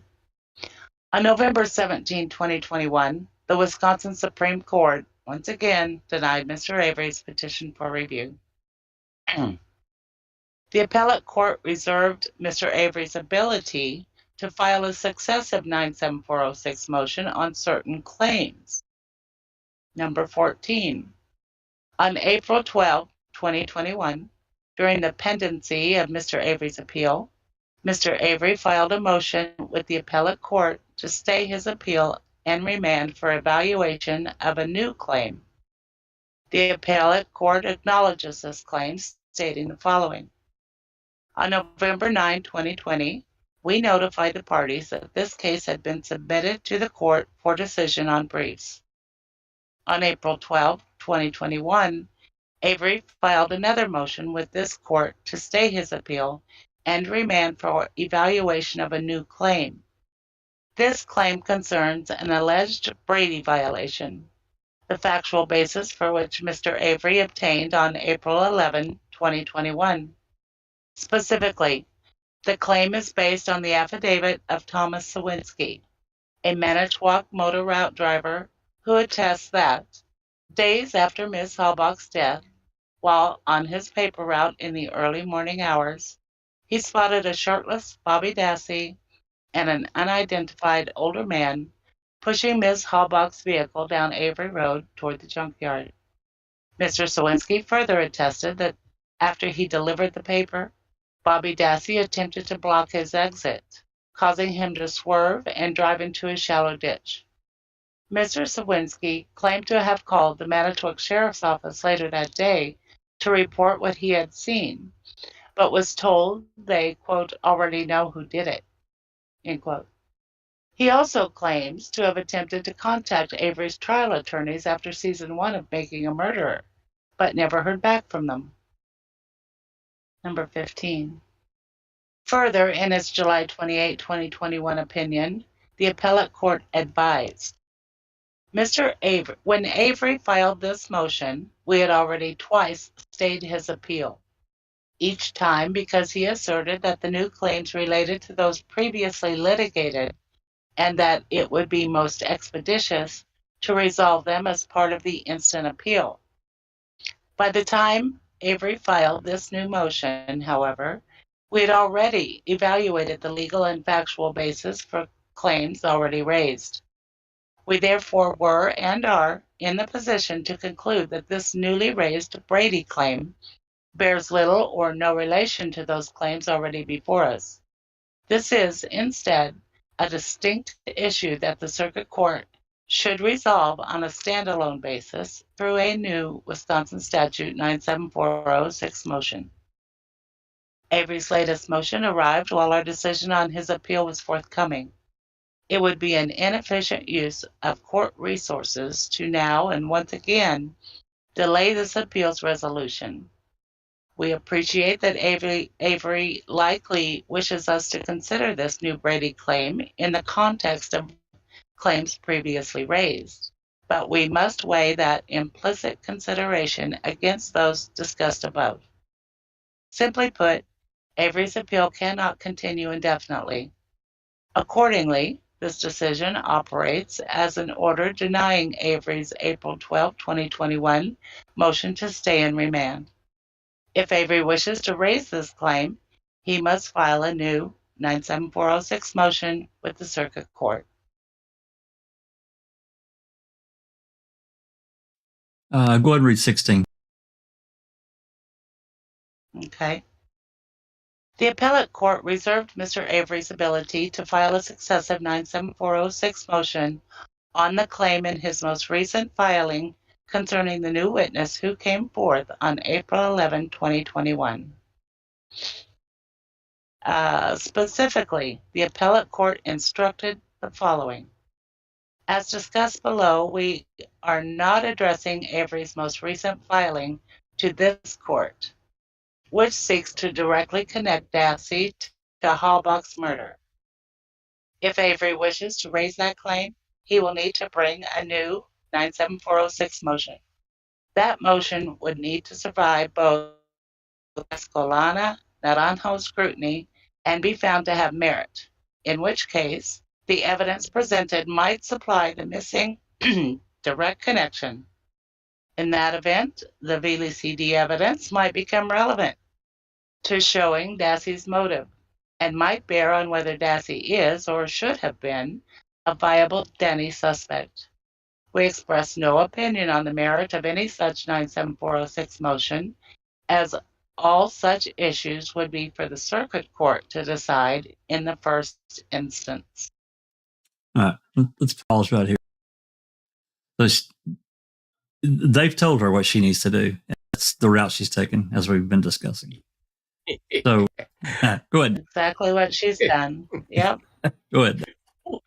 Well, you know, after reading that, right, her team would have been rubbing their hands because the state just provided a roadmap of exactly what she has to do, right? Now, look, if they're doing their job in a professional legal manner, right, they're going to make comments on the merits or the weaknesses and strengths of a particular case, right?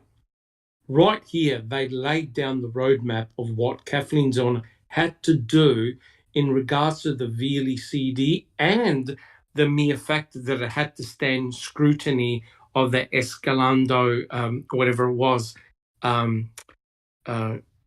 or whatever citation. Right, citation. So they said, all right, if you're going to present this, this is the scrutiny that it's got to stand up to. So her team is doing a mental tick. Yep, that's what we've got to go for. So it's rather remarkable that it is the state themselves that have provided that roadmap on what Kathleen Zellner's team has to do for a successful filing of a potential Denny suspect.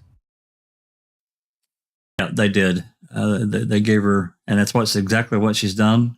As I said a minute ago, it's unfortunate, that she had to let the 97406 go with all of its really good ingredients, as I call it. But hey, she's doing what she's got to do for her client. And if this is the route she has to take to get her foot in the door, then so be it. I'm Jack, yeah. Jack, are you able to explain the Escalona Naranjo case? I cannot. I do not remember it. Maybe Cherie has knowledge, or somebody can pull it up, and we can look at what are the major points of Escalona Naranjo really are, because I don't know. Cherie, do you know Cherie? Right off the top of your head? She just stepped away. Mm-hmm. I just pulled it up. I'll send you the link if you want. I didn't read it, so I mean not recently, but I can send it to you and look at it as well. You can just pop it in the open mic chat. Just put it in the open mic chat, and we'll discuss it here in a minute. I'm trying to think. Let me look at this document here.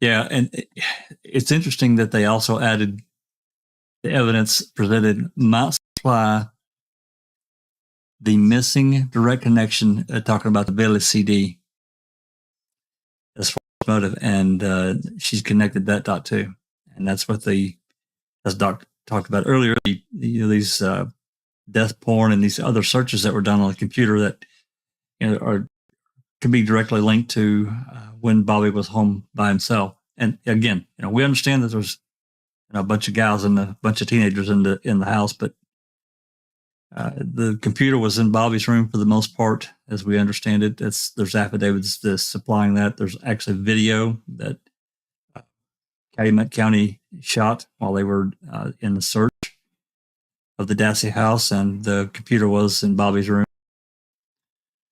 So I was going to say, sorry, Jack 61. The other important point is that Bobby Dassey directly lied twice. Once when he stated that the computer was not in his room, but was in the dining room, yet walkthrough video clearly showed the computer being set up in Bobby Dassey's bedroom. Yes. And secondly, and even admitted by Mr. Kratz, that Bobby said he was asleep during the day. That clearly cannot be the case, because the computer was used at a time on October the 31st only when he was home, which meant that he actually was awake at the time, which now brings in a very interesting scenario. Did Bobby Dassey hear the phone call from Teresa Hallbach stating that she was coming out to the property? Isn't that interesting? It is. And we know that, Stephen was teased about Teresa coming out. Your girlfriend's coming out to take pictures again today, blah, blah, blah. That was going around too, that we've heard evidence of statements of that nature. So it wasn't like it was a secret. He wasn't luring this stupid luring scenario that Kratz tried to present. It's just, yeah. Correct. And Mr. Kratz made the remark, so what if Bobby Dassey lied that he was actually awake? Excuse me? Yeah. Excuse me, right? Which means that now your client, your star witness, was actually on the computer looking at this hardcore pornographic material on October the 31st at distinct times of the day when he said that he actually was asleep. That's a lie. He was awake. And was the only one in the house, correct? Because That's it right. was Monday and all the other kids were at school and Barb was at work or whatnot. And also the state said, just because Bobby is, and I'm paraphrasing, a psychopathic porn maniac, that doesn't mean that he's not being truthful, right? They said something to that matter.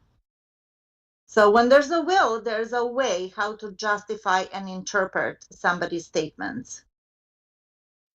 Well, sure, they had to try to protect their star witness, because the statement, apparently he was compromised or willing to make it trial. that so damaged Stephen's case. And that's not even including the Mike Osmondson stuff. Go ahead. Correct. And the other important point is that the computer had a password on it, and Stephen Avery did not know what that password was. Correct. That's right. Okay. I'm going to read a little bit. I went back and listened. Sorry. I went back and listened to Bobby's 2017 interview yesterday. And just the fact that when he lied about the computer, that it was not in his bedroom, the bedroom too small, it would never fit in there. Just that fact, tells me I can't believe another word he says. I mean, what else is he lying about? So much, seems. Well, and another thing, and we haven't touched on it, and we don't need to get off in a big conversation, but not only talking about this belly CD being hidden, when the Fassbender was given it a copy of it, right away, he didn't do anything with it, knowing that some of the stuff was probably, he actually knew it was probably illegal, but even if it wasn't, it was certainly questionable. But there were really no questions asked, And correct me if I'm wrong. They asked him about the porn also in that 2017 interview. And he said, well, all teenage boys look at porn, but I don't really remember looking at any porn. It was probably Brendan and Blaine. That's what he said.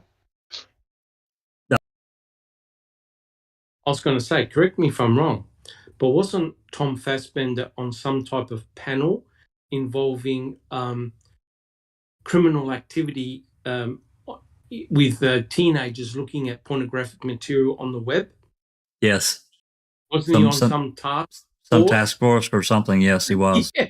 Well, excuse me. He had all the evidence in his hands about such nefarious activity, and what was the statement read out in court? The 7 DVDs or 7 CDs had no evidentiary value in the case. There you go. Yeah, absolutely. Yeah, they had a lot of probative value to me. Yeah, that's what Kratz wrote on the Discovery, right? To Gene and Jerry. Well, yeah, I mean, there was the stipulation project the stipulation project. He wrote that there was nothing relevant on Brendan's CD, or Brendan's PC. He called it Brendan's computer. CD. Yeah. He called it Brendan's computer, and it wasn't. And that was another way to misidentify and lead this off into a direction that it didn't belong. Sound like it is, Jack. It was another lie. Yeah. Which is very interesting because in Australia, if you have even images of underage pornography on your computer, that's a jail sentence. No ifs or buts.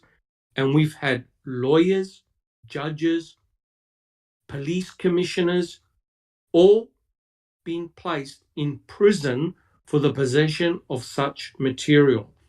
And how Tom Fassbender can be so passé about discovering that material is totally off the charts. Maybe it's permitted in Wisconsin, but in Australia, you're doing jail time for that. No questions asked. No, it's jail time in this country too, Doug. It is. Yeah. Especially if it crosses state lines and they can prove that it crossed state lines, then now it becomes a federal case.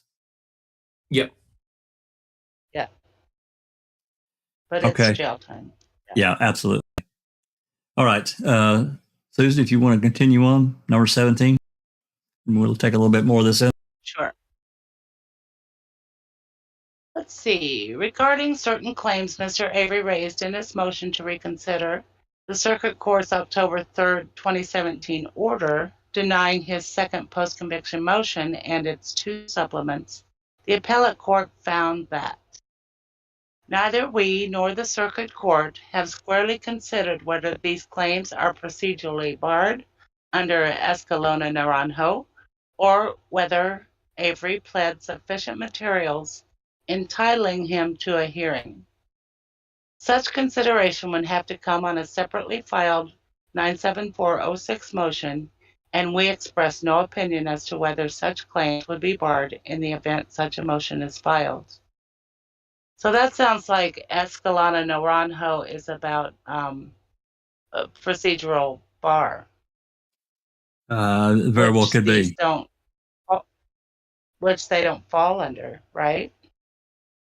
According to that other opinion. You talking about this new stuff that's come in? Sowinski and they left the VLCD open too. Well, if they can connect the dots, that's what we talked about before. Yeah. Being able to surpass this procedural bar when something's found out, and then it gets procedurally barred. But again, see here it's tied to, and they've done this. I know that Zellner talked about this a little bit later, because it's really too bad. It's really aggravating to me that when real facts, real evidence is procedurally barred prior, but then it gets tied to something new later. They should be able to use it, in my opinion. And they're saying here that, hey, maybe you can use the Billy CD. So yeah, it could be. Yeah. Yeah. Thus, the new material that Mr. Avery raised in his motion to reconsider and its supplements were never ruled upon by the circuit court. Evidence supporting Mr. Avery's third 97406 post-conviction motion. Newly discovered evidence. New witness provides direct connection between Bobby and the Halbach murder and planting evidence to frame Mr. Avery. Number 18. Mr. Avery's new witness, Mr. Thomas Sowinski, Mr. Sowinski, contacted Mr. Avery's current post-conviction counsel in December of 2020. Mr. Avery had already filed his appeal on October 11, 2019. Mr. Sowinski stated that he had witnessed Bobby and one other individual, a bearded man, pushing Ms. Halbach's RAV4 onto the Avery salvage yard in the early morning hours of November 5, 2005. Mr. Sowinski claimed that he had reported this information to the Manitowoc Sheriff's Office. 19. On April 11, 2021, Mr. Sowinski provided an affidavit to Mr. Avery's current post-conviction counsel stating the following. Mr. Sowinski was a motor route driver for Gannett Newspapers, Inc., and delivered papers to the Avery salvage yard in the early morning hours of November 5th of 2005. Prior to delivering the newspapers to the Avery salvage yard, he turned onto the Avery property and witnessed two individuals, a shirtless Bobby Dassey and an unidentified older male, suspiciously pushing a dark blue RAV4 down Avery Road toward the junkyard. The RAV4 did not have its lights on. Mr. Sowinski drove past the two men and delivered newspapers to the Avery mailbox. Then he turned around and and drove back toward the exit. When he reached the RAV4 still over there, Bobby Dassey attempted to step in front of his car to block him from leaving the property. Mr. Sowinski came within 5 feet of Bobby Dassey, and his headlights were on Bobby during this entire time. Then Sowinski swerved into a shallow ditch to escape Bobby and exit the property. Mr. Sowinski states in his affidavit that he called out, "Paperboy, gotta go," because he was afraid for his safety. He further stated that Bobby Dassey looked him in the eye and did not appear happy to see Mr. Sowinski there. After Mr. Sowinski learned that Teresa Halbach's car was found later in the day on November 5, 2005, he realized the significance of what he had observed and immediately contacted the Manitowoc Sheriff's Office.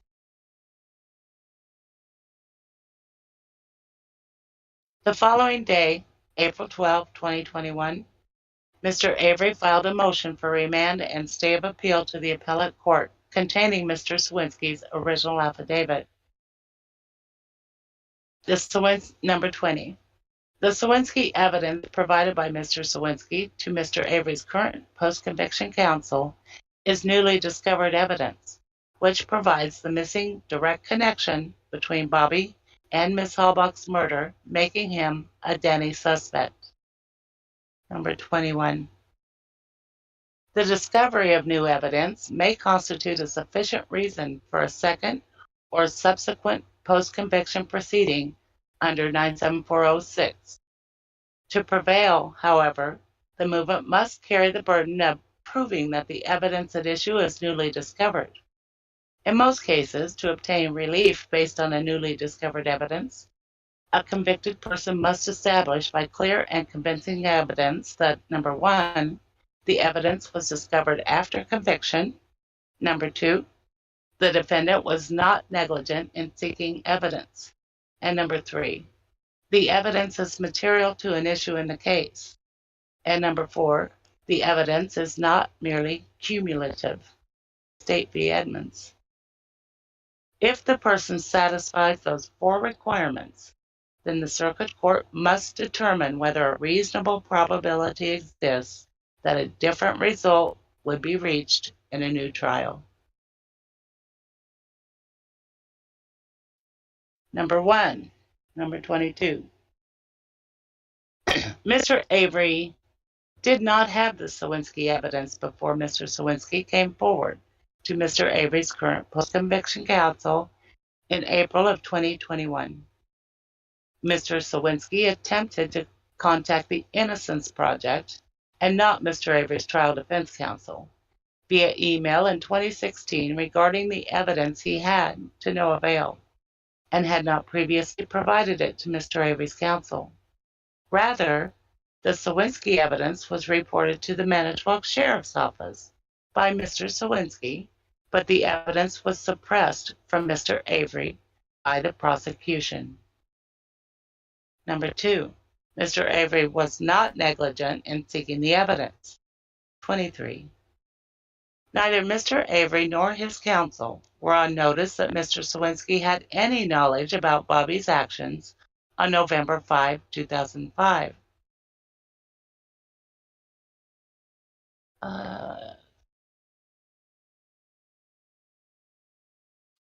You don't have to read all that. You can move on to the next one if you want. Okay. 3. The evidence is material to an issue in Mr. Avery's case. 24.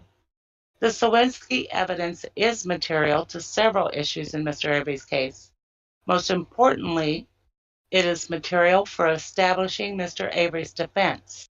That is, that a third party committed the crime against Ms. Halbach. It is material for establishing the direct link to Bobby as a third-party Denny suspect and to opening the door to reconsidering the VLCD as establishing a sexual motive for the murder. Additionally, the Sowinski evidence is material to the evidence in the RAV4 being planted by Bobby, including Mr. Avery's blood and DNA. The RAV4 also contained the Halbach vehicle key and Ms. Halbach's electronic devices, which were discovered in Mr. Avery's bedroom and burn barrel, respectively. Further, the Sowinski evidence is material to impeach Bobby's trial testimony that Ms. Halbach never left the Avery property, and that she was last seen walking toward Mr. Avery's trailer.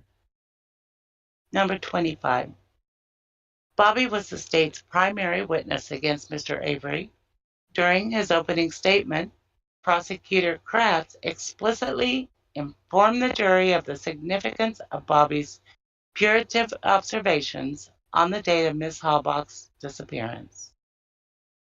You're gonna hear that Bobby Dassey was the last person, the last citizen that will have seen Teresa Halbach alive.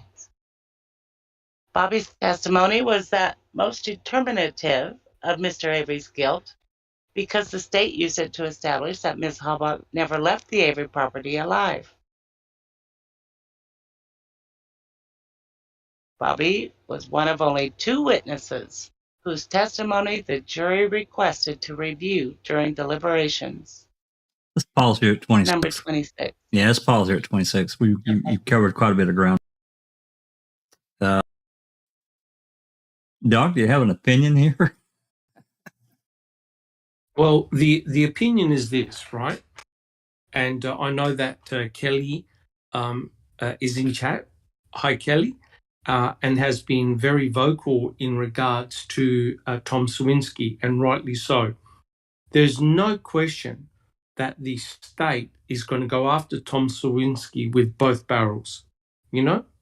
But let's think about this. One, Tom Sowinski never mentioned seeing Stephen Avery nor Brendan Dassey. We now have a third party, and he names Bobby Dassey and an unknown person with a beard, an elderly person with a beard. And now we have potentially Bobby Dassey directly connected to Teresa Halbach's RAV4. So we have a direct connection. And that's why now Kathleen Zellner has packaged this to say, all right, I'm not going to talk about law enforcement planting any evidence. I'm now going to say that Bobby Dassey planted all the evidence, right? And so the reason why she did that is because of Tom Sowinski's direct observation of seeing Bobby pushing down Teresa's RAV4 down Avery Road into the junkyard. So she presents a very strong case. However, what is important here, and we'll talk about it, is the mere factor that we now have on record Tom Sowinski phoning the MTSO on November the 6th. Not 3 months later, not 3 years later, but 1 day after the discovery of the RAV4. And this is the important point that everyone is forgetting. That call was transferred to Sergeant Seglob. Now, this means, and we'll talk about this, no matter what you think of Tom Sowinski, it means that the state never disclosed this call to the defense, which means that that is a direct Brady violation.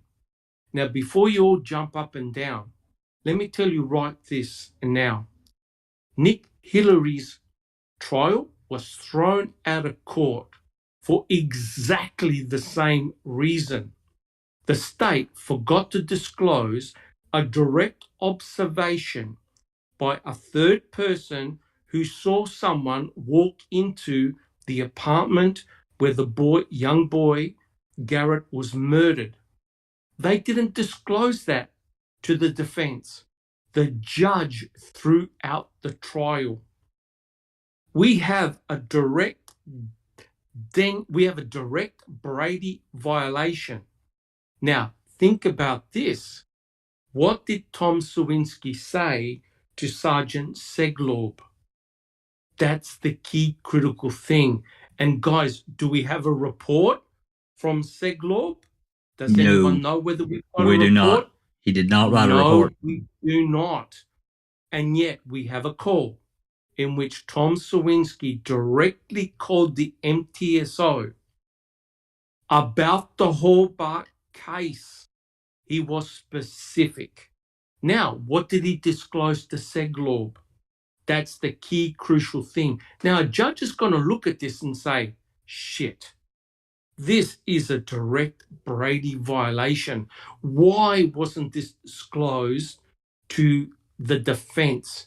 Now, we're talking about 1 day after the vehicle is found. To me, guys, this is a significant event.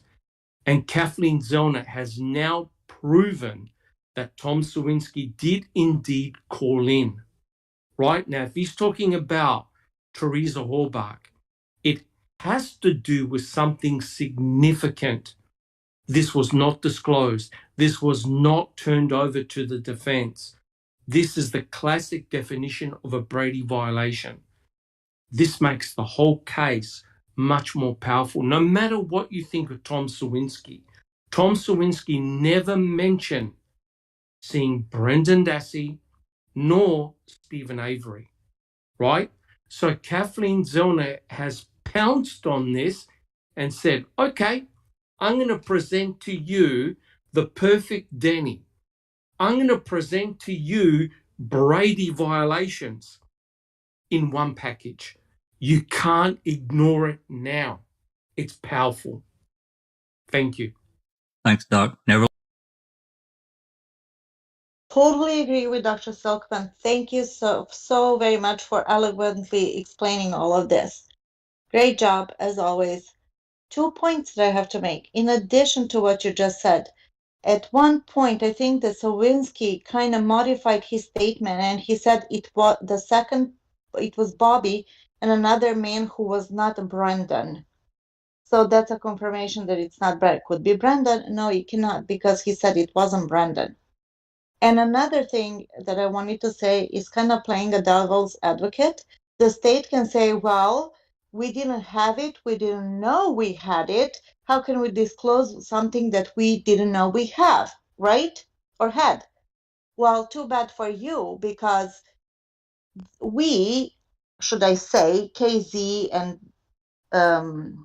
Stephen Avery's team is saying we do have proof that we called it. The fact that you didn't know about it, couldn't find it, didn't look for it, or whatever the case it is, too bad for you. We have the proof that the call was made and that somebody actually talked to Sowinski. I think that's how it's going to go. But they could say, I can give you something that I don't have. Well, obviously it was there. You're bad that you didn't find it, or you didn't know that you had it, right? Correct. But the important thing, and I understand what Kelly is saying in chat, I really do. But this time, this is a multi-layered approach. You attack one prong, you've got other prongs. You attack Tom Sowinski, you've got further backup. So it's not just Tom Sowinski. It's also the direct evidence of the RAV4 being off the property. That is the point of Tom Sowinski. The RAV4 was off the property. That's the point, right?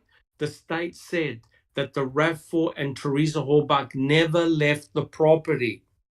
You can now shoot down that hypothesis in flames and tatters because you have multiple independent witnesses that have seen Teresa's vehicle off the property. That's the point. Tom Sowinski is damaging for Bobby Dassey because he directly saw Bobby Dassey with the vehicle. So now you've got a multi-layered approach which all centers around the star witness, Bobby Dassey, right? And Kathleen Zellner will present it as she sees it, right? You deal with the consequences. This is what I've got. So Angie Sukowitz can talk about till the cows come home. She's now has to attack something that the state has told Kathleen Zellner she needs to do, and she's done it. Right? Before you can knock down her claims quite easily. You cannot do that now because you have direct proof of Tom Sowinski calling in to the MTSO. Now the question is, what did Sergeant Segblob hear? You subpoena him. You bring him in front of a judge and say, right, that call was transferred to you. What was disclosed to you? And if he goes, I don't recall, that's going to look really, really bad. How can a sergeant not recall? Is he going to now do a coal burn? Is he going to do a coal burn on the stand? So now no one recalls. And that's exactly what happened in the transcripts of the depositions for the 1985 case. Right, guys? No one recalls a thing. So you've now got this embarrassing situation whereby someone calls in a tip one day after the RAV is found and no one knows a thing. So Sergeant Seglob is now going to be in a very compromising position. Why wasn't that report written and I bet you it was. But they never disclosed it because it's damaging. You don't want someone saying, hey, guys, I saw two individuals pushing down a RAV into the junkyard on the day where it is found. And to make it worse, guys, the flyover on the 4th. Did anyone see a RAV4 on the property on the 4th? Nope. No. Nope. And this now complements everything beautifully. The state don't want that out because it actually destroys their very hypothesis. It destroys the star witness against Stephen Avery. And the star witness now is the central focus point of the entire motion that Kathleen Zellner has now filed. She doesn't care whether it's true or not. She's stating it and presenting it as a package saying, okay, this is what I've got. What are you going to do about it now? So potentially it is very damaging for the state and for Bobby. Thank you. Yeah, you know, the answer, I mean, to me, the only answer that can be is to have a hearing and put Sergeant Singlove on the stand and let's get some questioning going. You're right. Before I've got the recording pulled up, but yeah, go ahead now. Just as a reminder, I swear sometimes I don't feel I can recall like the basic stuff. When did Brandon and Stephen get back from Crivets? What date?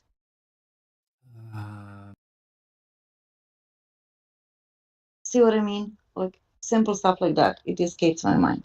I don't remember. I know Brendan was up there on the 10th because he was interviewed by Sowinski. I don't recall. I just don't remember. I'd have to look. Did it like just after they Stephen discovered was the picked up at RAV? Earl's, I think. Yeah, I don't remember. I think they either. stayed up. Stephen stayed up there for a few more days, but I think he was arrested at Earl's, was he not? On the 9th? No, he wasn't. No, he was taken to Aurora Medical Center and they did all the stuff, and then they arrested him after that. Yeah, I think he was picked up at Earl's. Oh, okay. To go down there to have all that done. Mm-hmm. So it couldn't have been Brandon anyways because he was in Crivets, Correct. right? That's right. On What the about 6th, yeah. Stephen? And If so, this was yeah, so was Stephen.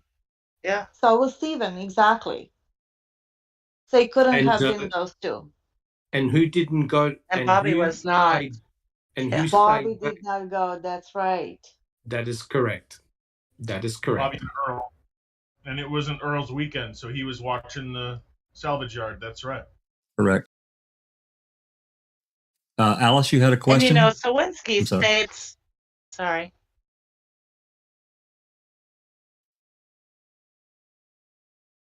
Alice had her mic off a minute ago, and I didn't get to her in time. You have a comment, Alice? Yeah, no, it was Cherie had put something in the chat about the Navarro. Give me a wee sec to find it again. In State versus Escalano Navarro, the court held that a motion under section 97406 could not be used to review issues which were or could have been litigated on direct appeal. So it's procedural bar. You're exactly right, Susan. That's exactly what it is. Yeah. Yeah. Okay. I just wanted to point out that. No, go ahead.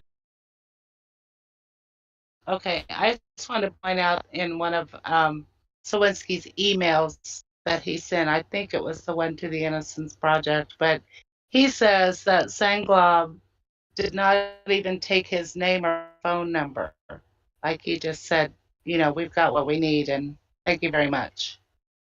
So yeah, I would love to see Sanglob on the stand and relay what was told to him by Sowinski. With that said, it's a little premature, but not much. We're going to get more into this as the as this motion goes on, I'm going to go ahead and play this call that Doc was talking about, and we'll talk a little bit more about. We'll just talk a little bit more about it. This call only about a minute, and unfortunately, as Doc said, we get one side of the conversation, and he gets connected to SingLab, and then the call's over. Then I'm going to have a comment directly after this about this call, which it's a question more than a comment. So anyone that's here in Discord, you're probably going to have to unmute YouTube for a minute while this plays in order to hear it. So go ahead and do that. I'm going to play this. All right, here we go.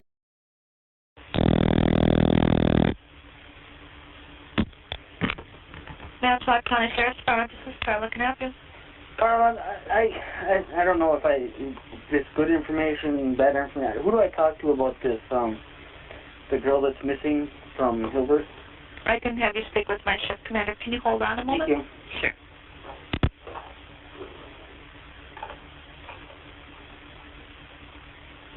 Hang on, I'm going to transfer to the shift commander. You'll be speaking with Sergeant Singlab, okay? Okay, thank you. Mm-hmm.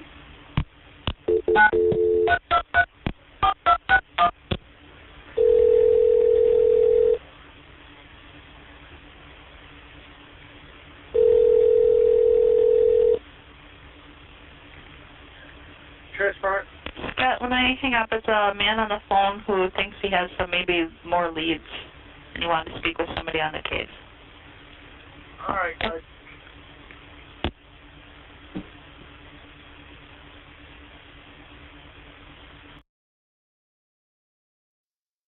Okay, that's it. That's all we have. That's all there is.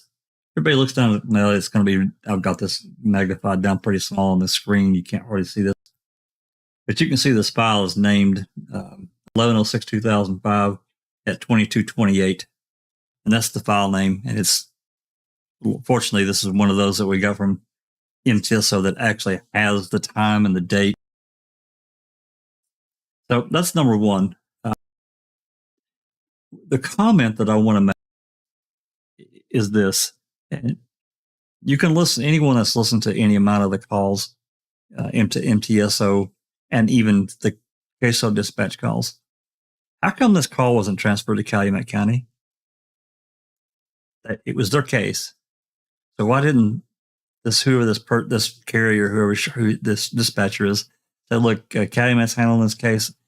I want to transfer you over, or here's the number for you to call Calumet County. We hear that a lot. These calls get transferred, and I don't know why this is one of those that wasn't. Not every call was transferred, but a lot of them were. So that was a question for the group. That's a good point. Yeah, I don't. Jack, Yeah. I've put something in open mic text for you that you may want to put up and show everybody, because Kelly also made the comment about Sergeant Seglob. And this is truly remarkable timing-wise, because Sergeant Seglob obviously was speaking to Thomas Sowinski on the 6th. Well, guess what Sergeant Seglob did one day after, right? And it's written in the report.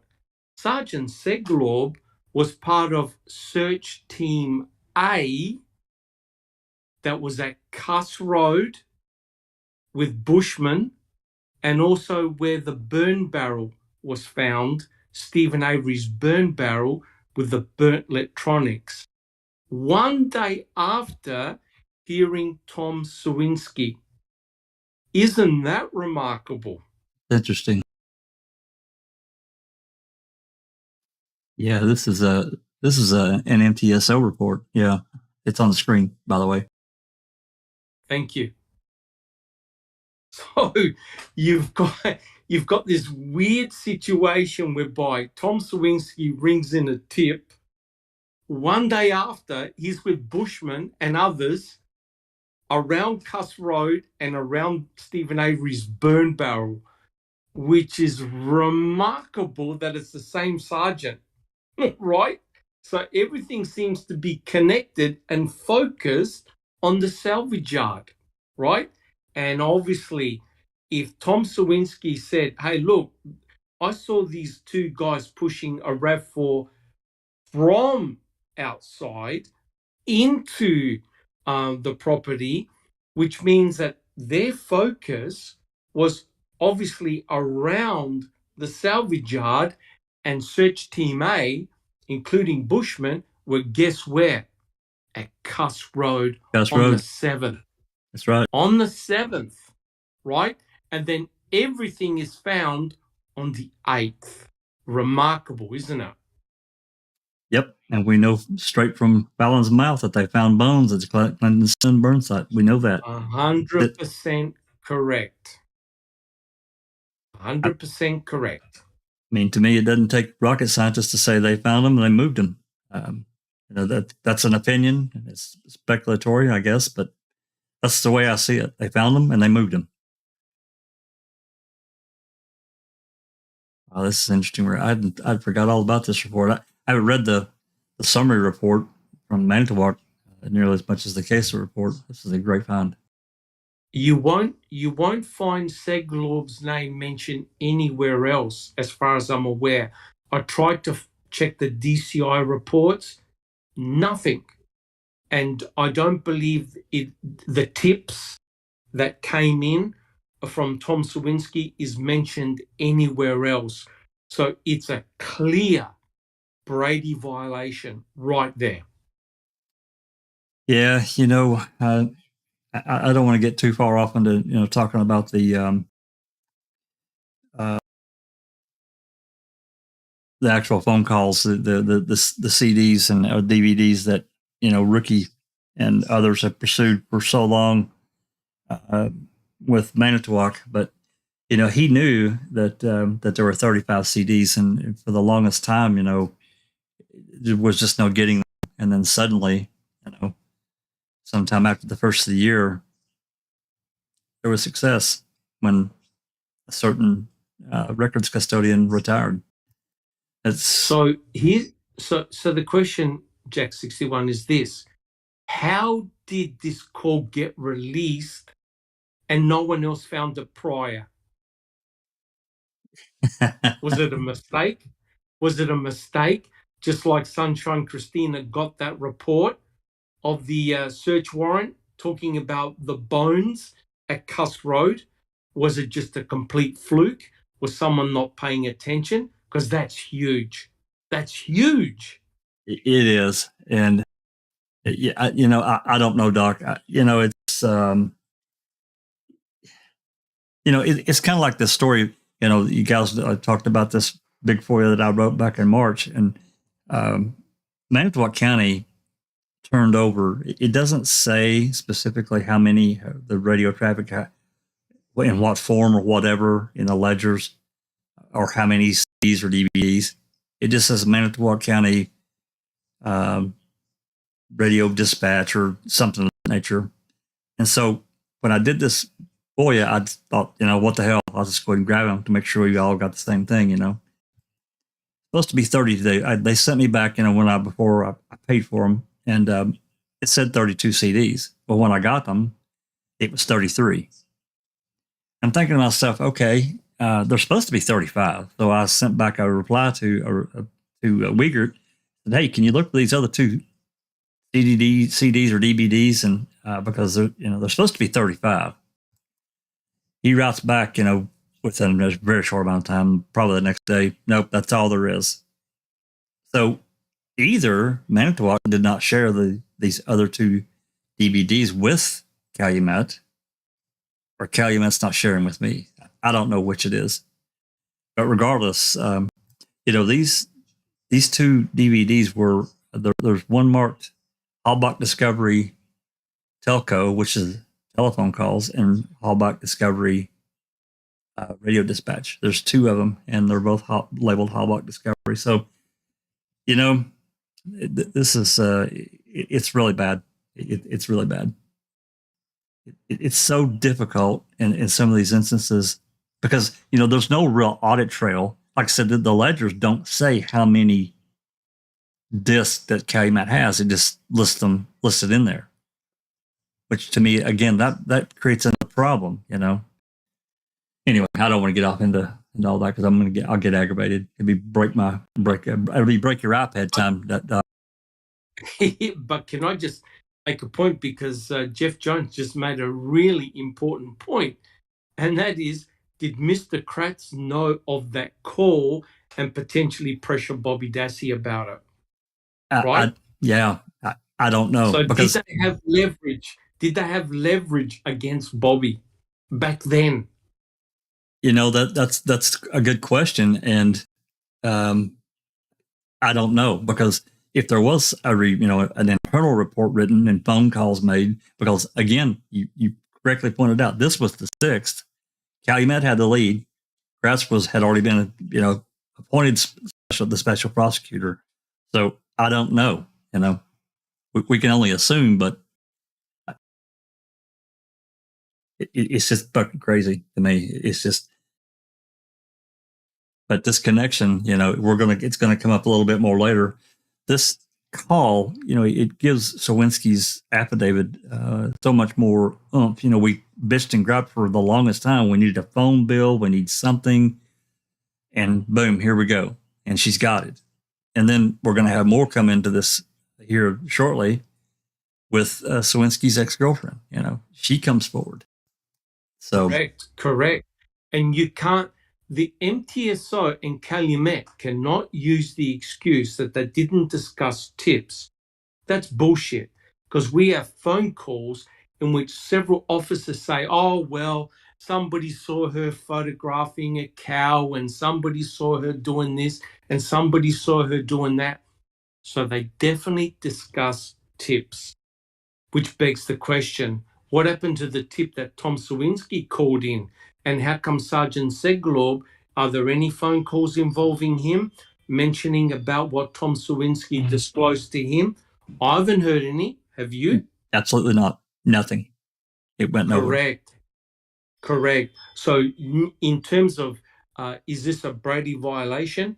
Yes, it is. And it's a very, very clear one that a call was made by Sowinski on November the 6th, transferred to Seglob, and we've heard nothing about it. So what did Sowinski disclose to Seglob? Yep. That's the critical thing. And why wasn't the defense told about that tip? Because we know that Strang and Buting have written an affidavit saying, we got nothing. We never heard a thing. So that is very damaging for the state. Real quick question, if I could interject, maybe you guys can answer. It doesn't matter how significant a phone call is. You should always generate a report. That's my question. I wish Sapper was here. Even an insignificant phone call still generates a report? Just a question. At minimum, there should have been, I think, something generated. As far as tipsters, again, that goes back to my original question. Why wasn't this call transferred? Because a lot of them were. They were transferred directly to Calumet. And I can't answer that question. But, yeah, I think that... But, well, sorry, Jexy. Well, Crockett Thompson makes a really good point. If they put Sowinski on the stand and he says, I told Sergeant Seglob I saw Bobby Dassey and a bearded man pushing a RAV4 down Avery Road towards the pit area or whatever. And if Seglob goes, I don't recall, then you've got to believe Sowinski. You've got to believe him, because Seglob now is potentially in a very precarious state. If he says, yes, Judge, he told me that he saw two individuals pushing a RAV4, the judge is going to say, you motherfuckers, that's a direct Brady violation. How come you never disclose this to the Stevens defense team? So now everything is a layered cake. And Kathleen Zellner has got him by the short and curlies. She's noticed her approach. She's left law enforcement right out of this. But law enforcement now plays a crucial role in the way they handled that call. So do they deny or forget what that call was all about. Because all Tom Sowinski has to say is, I told him I saw two individuals. I believe one of them was Bobby Dassey. That's all he's got to say. You can argue till the cows come home, but if Seglob says, I don't recall, they're toast. Absolutely toast. And if Seglob goes, yeah, that's right, Tom Sowinski did disclose this information, the judge is going to say, where is the report? So is he now going to do a cold burn and write a report? Now in 2022, they're gone. They're finished. They're done. 17 years later, it's going to look really bad, Doc. Exactly what Colburn did. Yeah, I tend to agree with what Jeff was talking about. I think there's something generated, especially in this case, they were looking for tips. I think that they were probably without even much advertising, people were calling in and said, hey, we know they were. They've generated thousands of tips, and I'm sure a lot of them were, not relevant, but this one, it's pretty significant, right on the Avery property. And, you got a couple of guys pushing pushing a RAV, So, yeah, this, to me, it gives Sowinski's affidavit a lot more credence. Now, it does, but now people can use the argument, well, hey, look, it's a salvage yard. Cars get taken to the salvage yard. However, we know that there is a strict procedure on how cars are brought to the salvage yard. They're brought to the salvage yard using a truck, and they're picked up on a truck. And every vehicle that goes to the salvage yard is documented. And that now explains why they confiscated all the logs from the office. They were looking to see if there was documentation of a RAV4 being brought onto the property.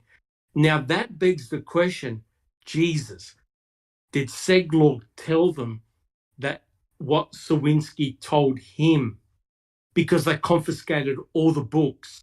And they got all the logbooks. Yep. And they were looking for the entry of a Toyota RAV4, which is the correct procedure. Any vehicle that gets placed onto the property is logged, right? Remember what they told Chuck? You're the owner of the property. You should know every vehicle in your property. And he goes, that's correct. And I knew nothing about a Toyota RAV4. So now it all starts to make sense on the action of what they did. What on earth are they taking a logbook for? Remember, Alan Avery complained, what'd you take my book for? Now, This now makes perfect sense, guys.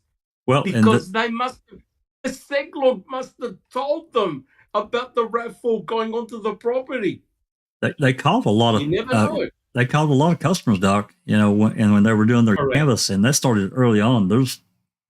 I don't know how many the DCI did, but it was multiple. Correct. And think about it. Think about it, guys. The number plates were placed in a vehicle on the periphery, right? On the way to Bobby Dassey's home. Right. Right? On that road. And the RAV4 was placed in an area, right? On the periphery, not within. So you go around the corner, you follow the natural arc of the road, and it's covered by items in the scrapyard, in the junkyard. Someone who knows the layout of the property could have easily placed the RAV4 there, could have easily placed the number plates. Someone working on that property or living on that property could have done it blindfolded. Yeah. Right? And that's why Sowinski's observation is devastating, because Chuck Avery is not there. He's at Crivets. That's right. They could push the RAV4 right past that property. Ain't nobody going to hear it. Yeah. Right? Engine wasn't running. Lights were not on. Battery disconnected. Boom. done. That's right. Yeah. Well, it's going to get even more interesting here when we're going to get a little bit further into this document. Anybody else got comments before we move on with the next section of this of the PCR? Anybody? Rhonda, you back? You want to read a little bit? I am back. What Wait. page are we on? It is page. It is page 17, number 26. Okay.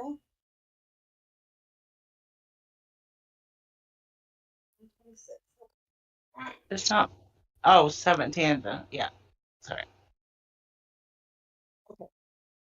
26. At trial, Bobby testified that he observed Miss Halbach's light green or teal-colored SUV pull up in his driveway at 2:30 p.m. on October 31st, 2005.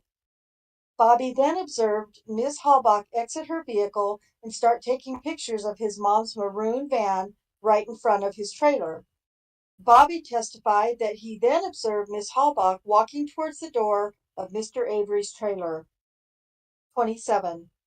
The following exchange occurred between Prosecutor Kratz and Bobby. Question. After seeing this woman walking toward your Uncle Stevens, did you ever see this woman again? Answer. No. 28. Applicable law regarding Denny. When a defendant seeks to present evidence that a third party committed the crime for which the defendant is being tried, the defendant must show a legitimate tendency that the third party committed the crime. In other words, that the third party had motive, opportunity, and a direct connection to the crime. State v. Denny. 29. To support the introduction of third-party perpetrator evidence, there must be a legitimate tendency that the third person could have committed the crime. The defender needed not establish the guilt of the third party to the level that would be necessary to sustain a conviction. However, evidence that simply affords a possible ground of suspicion against another person should not be admissible. State v. Wilson.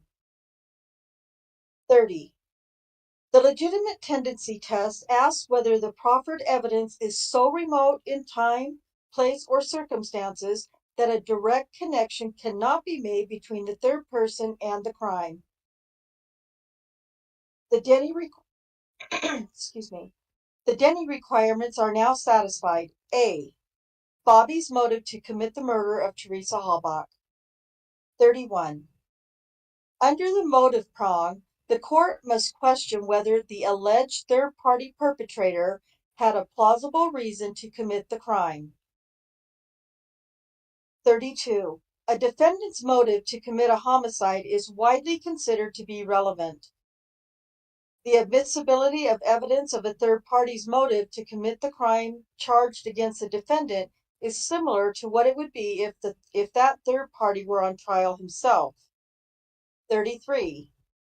Other acts evidence may be admitted when offered for other purposes such as proof of motive, opportunity, intent, preparation, plan, knowledge, identity, or absence of mistake or accident. 34.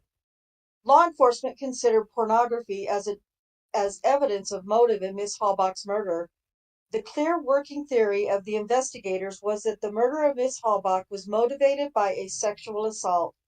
Pursuant to that theory, the Dassey computer was seized by law enforcement on April 21st, 2006. 35.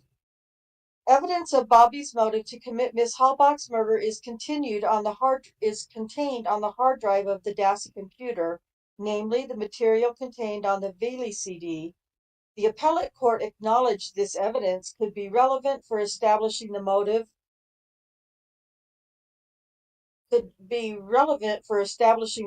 element of the Denny test if the new evidence directly connecting Bobby was raised. Specifically, the appellate court said, quote, the evidence, Sowinski's evidence, presented might supply the missing direct connection.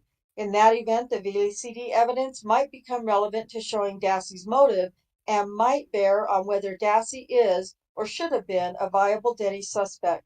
End quote. 36.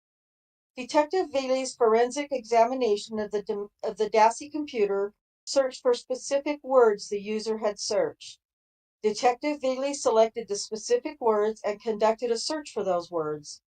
There were 2,632 search results for the following words: blood, 1; body, 2,083; bondage, 3; bullet, 10; cement, 23; DNA, 3; fire, 51; gas, 50; gun, 75; handcuff, 2; journal, 106; MySpace, 61; news, 54; RAV, 74; stab, 32; throat, 2; and tires, 2. These selected words established a direct link between the specific evidentiary items related to the Halbach murder and the searches performed on the Dassey computer.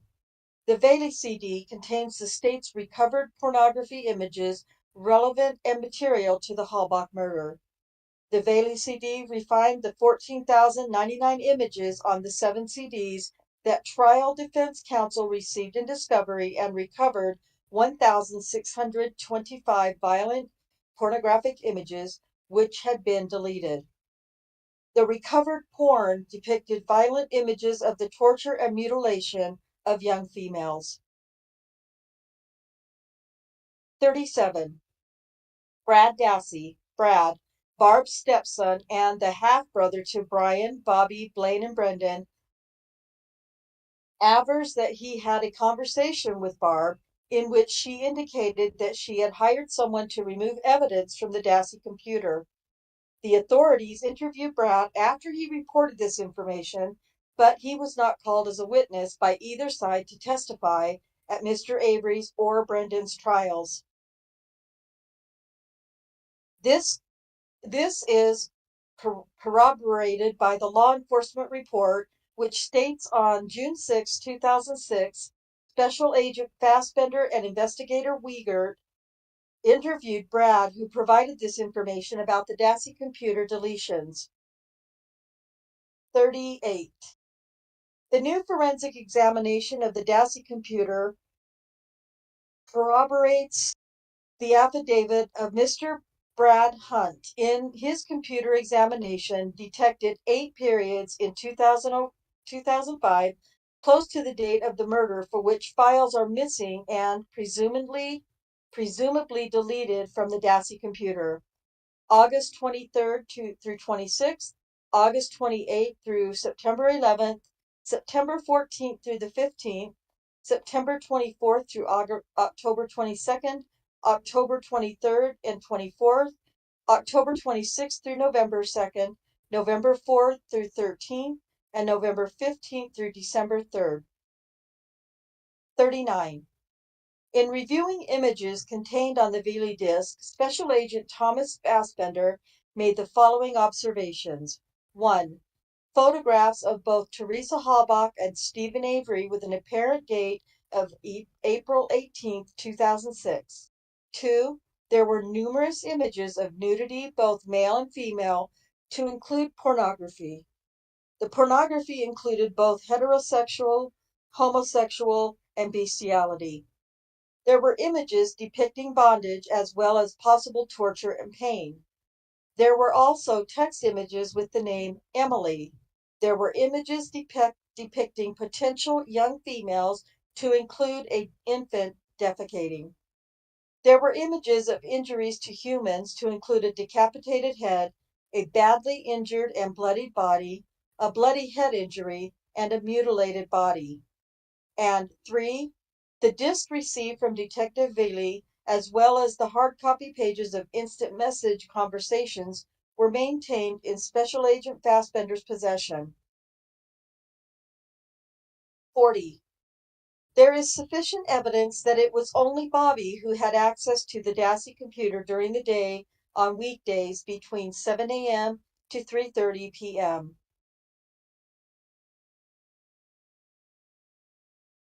Barb's work schedule was from 6 a.m. to until 4:30 p.m. every day, Monday through Thursday of every week.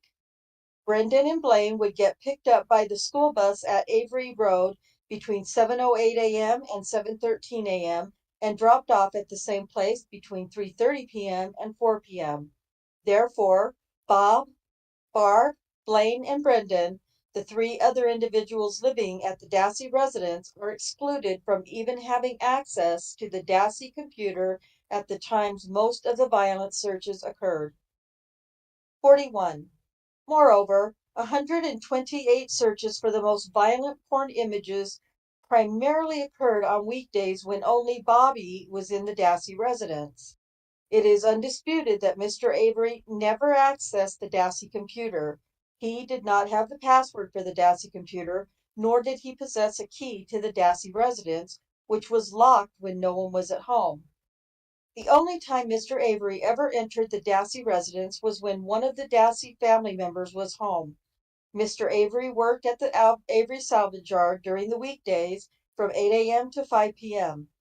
Moreover, Mr. Avery would be eliminated from all but 15 of the 128 searches for the most violent porn images at issue simply by having been arrested on November 9, 2005. Brendan would be eliminated from all but 26 of the 128 searches for most of the violent porn images at issue simply by having been arrested on March 1st, 2006. 42. Bobby testified that on October 31st, 2005, he was the only person home between 6:30 a.m. and when he claims he left to go hunting at 2:45 p.m. Therefore, it is undisputed that Bobby was the only person home on October 31st when searches were made on the Dassey computer at 7 a.m., 9:33 a.m., 10:09 a.m., 1:08 p.m., and 1:51 p.m. prior to Ms. Halbach's arrival at the salvage yard. The timing of these internet searches on October 31st directly contradicts Bobby's trial testimony that on that day he was asleep from 6:30 a.m. to 2:30 p.m. 43.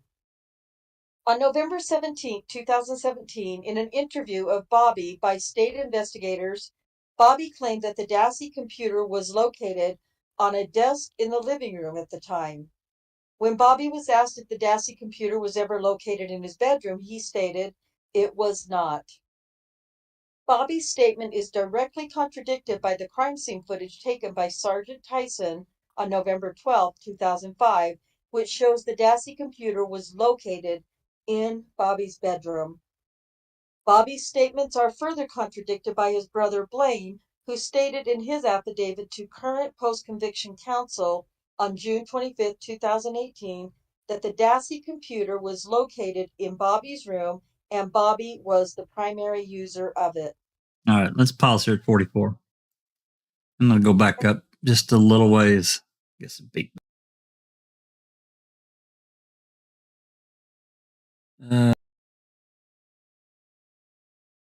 Yeah, 34. And this is what Doc was talking about earlier. Law enforcement considered pornography as evidence of a motive in Miss Halbach's murder. Remember, Doc, everybody, what Uyghur told the newspaper? We expect to find all this blah, blah, blah on Avery's computer, and they didn't. Comments? Correct. It essentially backfired on them on that particular comment, but it all boils down to this. Now, I know that there's been a lot of discussion about, who was accessing the pornography, etc., etc. So the question is this: did Bobby Dassey and Bobby Dassey alone have, one, access to the computer, two, when he was by himself, three, accessing violent pornography images? If the answer is yes, he's in deep trouble. A judge is going to dismiss anything where there could have been somebody else at home, Bobby Dassey was out of the room, etc., etc. So Kathleen Zellner needs to pinpoint a time when Bobby was home prior to the murder of Teresa Halbach and had exclusive access to the computer. That's all that matters. Anything outside those time zones, the judge is going to toss out. The judge will say, well, could have been anybody, could have been one of the boys, could have been anyone else. However, when you have exclusivity that the only person who used the computer was Bobby Dassey, that's the important question. This now proves that he had computer activity prior to the murder of Teresa Halbach only when Bobby Dassey was there. That is damning. That's the important point.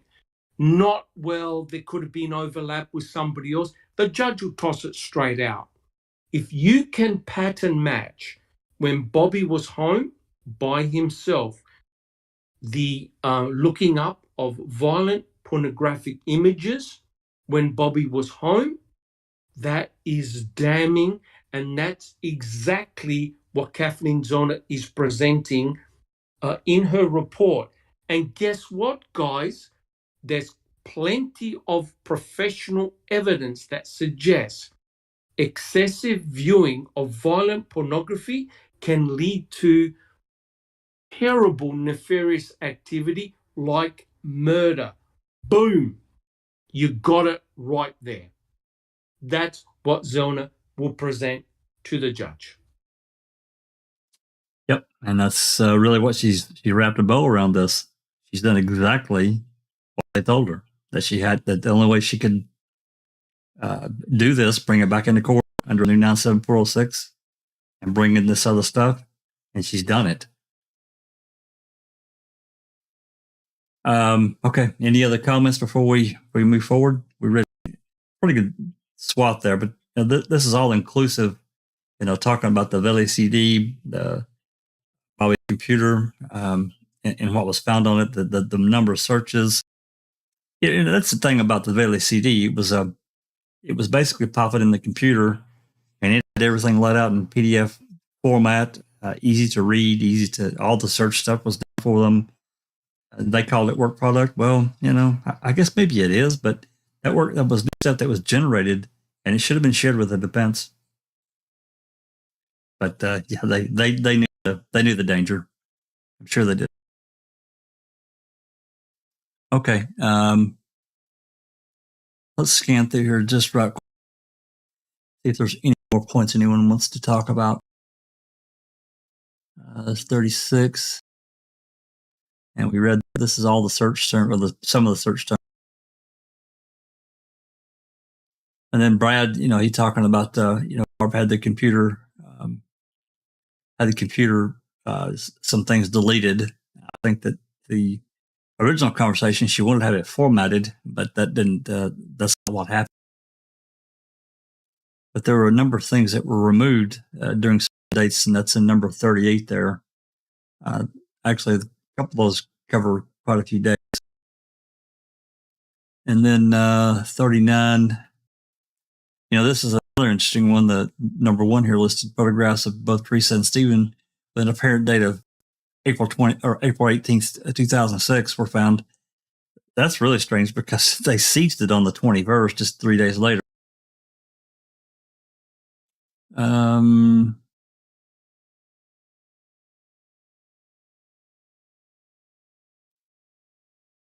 And then again, covering, Barb's work schedule. Blaine and Brendan were at school. The other boys didn't really live there, so they weren't in the house. And can I just ask a question? Yep.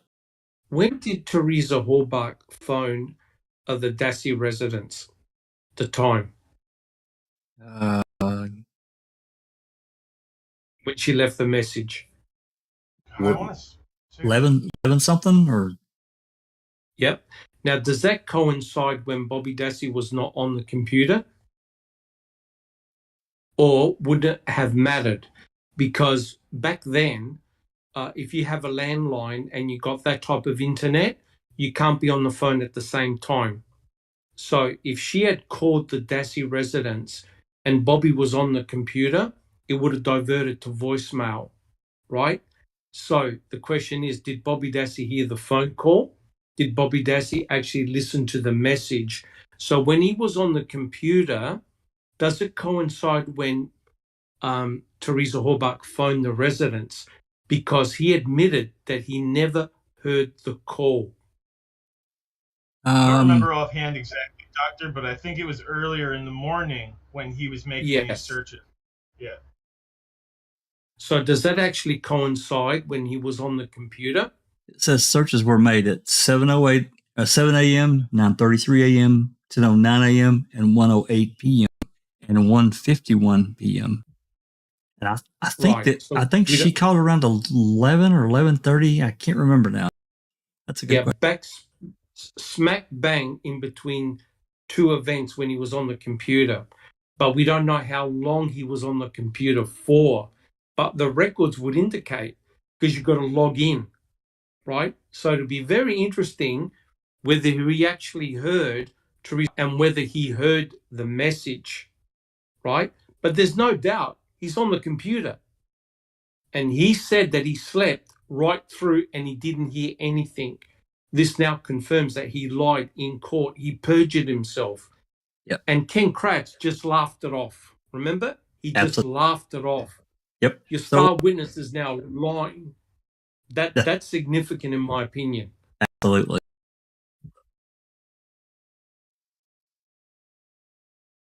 I'm trying to think. Hello? If Bobby had been on the computer, Teresa would have got a busy signal because they just had the answering machine. So it wouldn't have gone to voicemail. Yeah, I mean, I remember back before I got cable and we had call waiting and all that kind of stuff. It was a problem in the very beginning, but then you could have your modem dial whatever it was, star 69 or star 68. I can't remember what it was. And it would, if you got a phone call, it would prevent you from getting knocked off line. Yeah, I'm trying to think now. Man, that's been a long time. So apparently he wasn't on the computer because they didn't have two lines. They only had one phone line in the house. Right. Yeah, they had dial-up. He could have gone to pee. Sure. He could have laid down for a little bit, taken a nap, in between those times. That's right, because they work night shift. Did the dirty deed, in privacy or something? Who knows? Looking at all that stuff, maybe he needed some relief. You never know. True, he's a young man. But the question is this: did he have access to a computer? Yes. Was he doing searches? Yes. Right? That's all Kathleen Zellner. Was he awake? Yes. Was he awake? Yes. Could he have access to violent pornography? Yes. Right? Means, motivation, opportunity. It doesn't matter what actually happened. Did he have the ability to do this? And the answer is yes. Okay? Right. There's no way that Kathleen Zellner can know all the finer, minor detail points. No. Right? Because when you think about it, the state did not know what happened to Teresa Horbach. The state think they did, but the state has no clue. If you take Brendan Dassey right out of the equation, the state is clueless as to what happened to Teresa Horbach, right? It's obvious like that. So if you're presenting a case to the state, the judge is going to say, well, you're saying that violent pornography was a motive. How do you know that? And Kathleen Zellner will simply present the Valey CD. The evidence is there, right there. So it is damning for Bobby. It really, truly is. It's damaging to the state too, because she's using what they said was a motivator for the crime. That 100% correct, which brings up your Brady violations, and you can now bring it as a nice, neat package. But notice what she's doing. She's leaving Ryan Hilliger's right out, Bradley Check right out. She's leaving law enforcement right out. She's only focused on one individual, and that was the weakness of her claims previously. She's left out all the DNA, all the forensic evidence. She's left it all out. She's going, okay, I will play your game, state. Now what are you going to do about it? So I think that approach is the right one to take. Absolutely. Rhonda, you posted a question here in the chat. Yeah, from our William, yes. He wants to know if KZ can get another trial, will she try and get Stephen out on bail while waiting?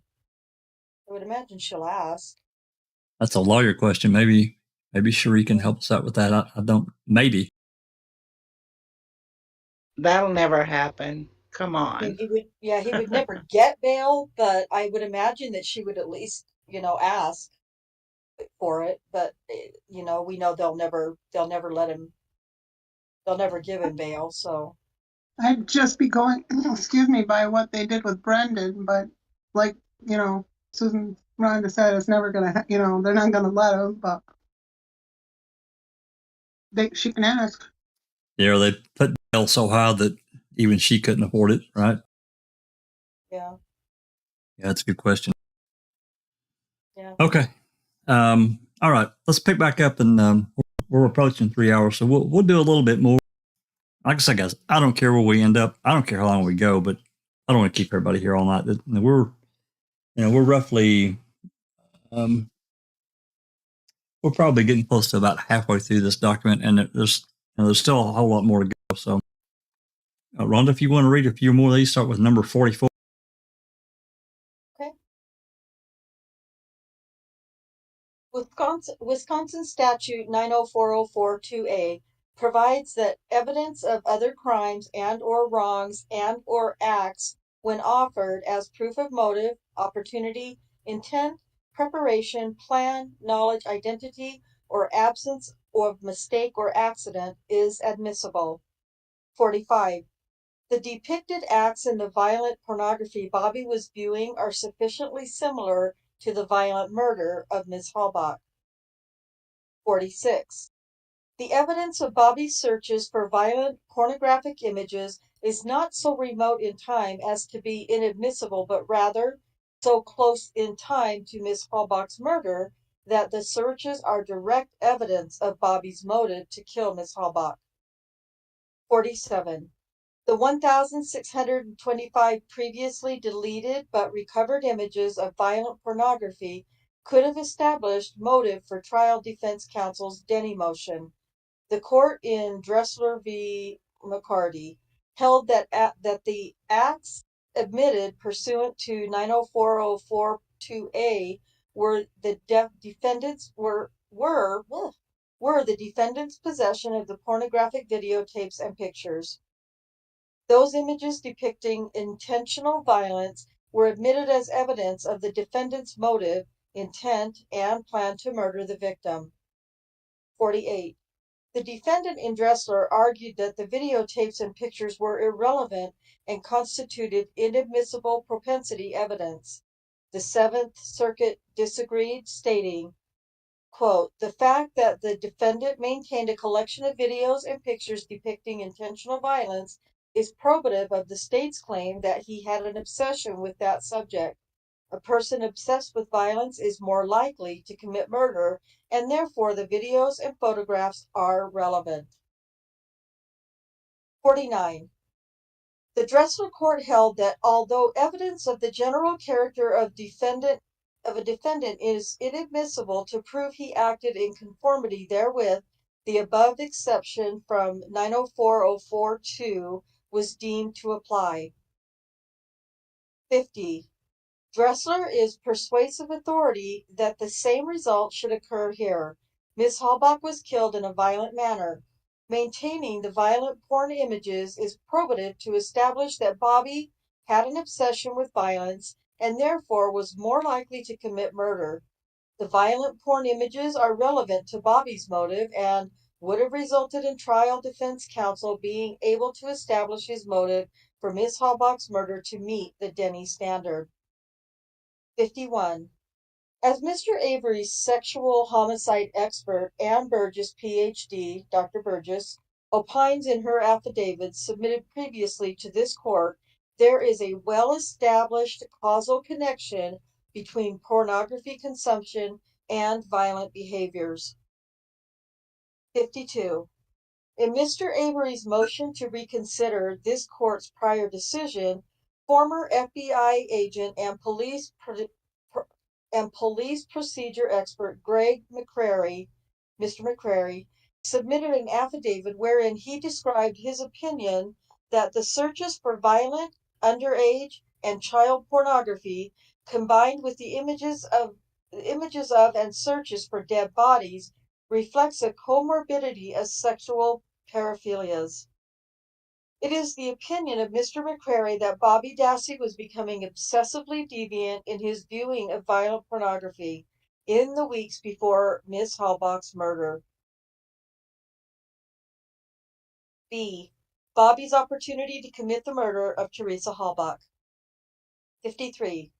The second prong of the Denny test, the opportunity prong, asks, could the alleged third-party perpetrator have committed the crime directly or indirectly? In other words, does the evidence create a practical possibility that the third party committed this crime? 54.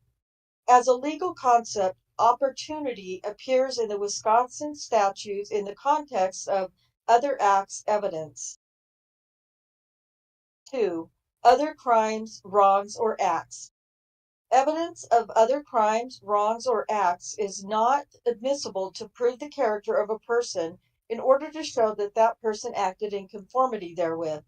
This subsection does not exclude the evidence when offered for other purposes, such as proof of motive, opportunity, intent, preparation, plan, knowledge, identity, or absence of mistake or accident.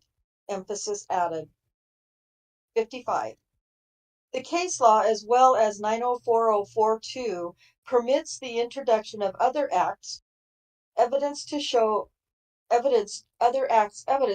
person's, whether a party or third person, opportunity to engage in certain conduct. Opportunity is a broad term.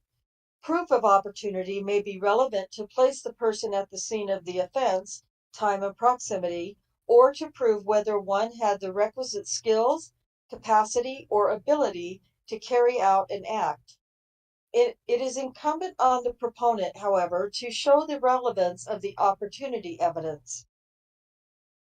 56. According to the trial court, Mr. Avery's trial defense counsel has already established that Bobby had the opportunity to commit the murder of Miss Halbach. The Sowinski evidence greatly strengthens the opportunity argument because Bobby is in possession of Miss Halbach's vehicle where her murder likely occurred. C. Bobby's access to items of evidence to frame Mr. Avery. 57. Additionally, the defense theory was that Mr. Avery was framed by evidence being planted in Miss Halbach's car and Mr. Avery's trailer and burn barrel. 58. The Sowinski evidence that Bobby was in possession of Miss Halbach's vehicle provides the opportunity access to the items that were used in the frame-up. The specific items that were planted and used in the frame-up of Mr. Avery were Mr. Avery's blood in Miss Halbach's vehicle, Miss Halbach's RAV4 key in Mr. Avery's bedroom, and Miss Halbach's electronic devices in Mr. Avery's burn barrel. D. Bobby had access to Mr. Avery's blood. 59.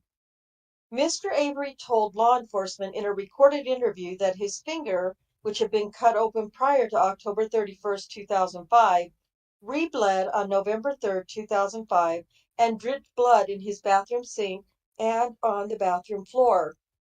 In Mr. Avery's trial, Raleigh Johnson, the owner of Mr. Avery's trailer, testified that he observed that the cut on Mr. Avery's finger was present prior to October 31st, 2005. Mr. Avery consistently expressed his belief to his attorneys and the media that his blood found in Ms. Halbach's vehicle was planted and that it came from his bathroom sink. 60. Mr. Avery's claim that he bled into his bathroom sink and on the floor was corroborated by the fact that law enforcement found some of his blood around his bathroom sink and on his bathroom floor. 61. In the early evening of November 3rd, 2005, Sergeant Colburn, came to the Avery salvage yard and spoke to Mr. Avery. After meeting with Sergeant Colburn, Mr. Avery went to his vehicle and drove to the Dassey residence. Barb, Blaine, and Bobby were home at the time. 62. Mr. Avery provided an affidavit on June 29, 2018. He stated the following in his affidavit regarding the events of the evening of November 3rd, 2005. I stopped at my sister Barb Dassey Yonda's property and broke open a cut on the outside of the middle finger of my right hand as I was attempting to unhitch her trailer for her. I went to Barb's store to see if any of her sons wanted to I went to Barb's store to see if any of her sons wanted to go with me to Menards. Bobby and Blaine were home. I asked Bobby and Blaine if they wanted to go with me and my brother Chuck to Menards. I told both of them that a law enforcement officer had just left the property after asking me questions about Miss Halbach's visit to photograph Barb's van on October 31st, 2005. I noticed that Bobby was immediately nervous after I mentioned the visit by the officer. He said that he could not go with me to Menards and that he had things to do. There's no doubt in my mind that Bobby saw that my finger was bleeding. My memory is that Blaine said that he wanted to go to Menards and he went with Chuck and me. Prior to leaving for Menards, I returned to my trailer to put tape on my bleeding finger. A large amount of blood dripped onto the rim and the sink and the floor of the bathroom.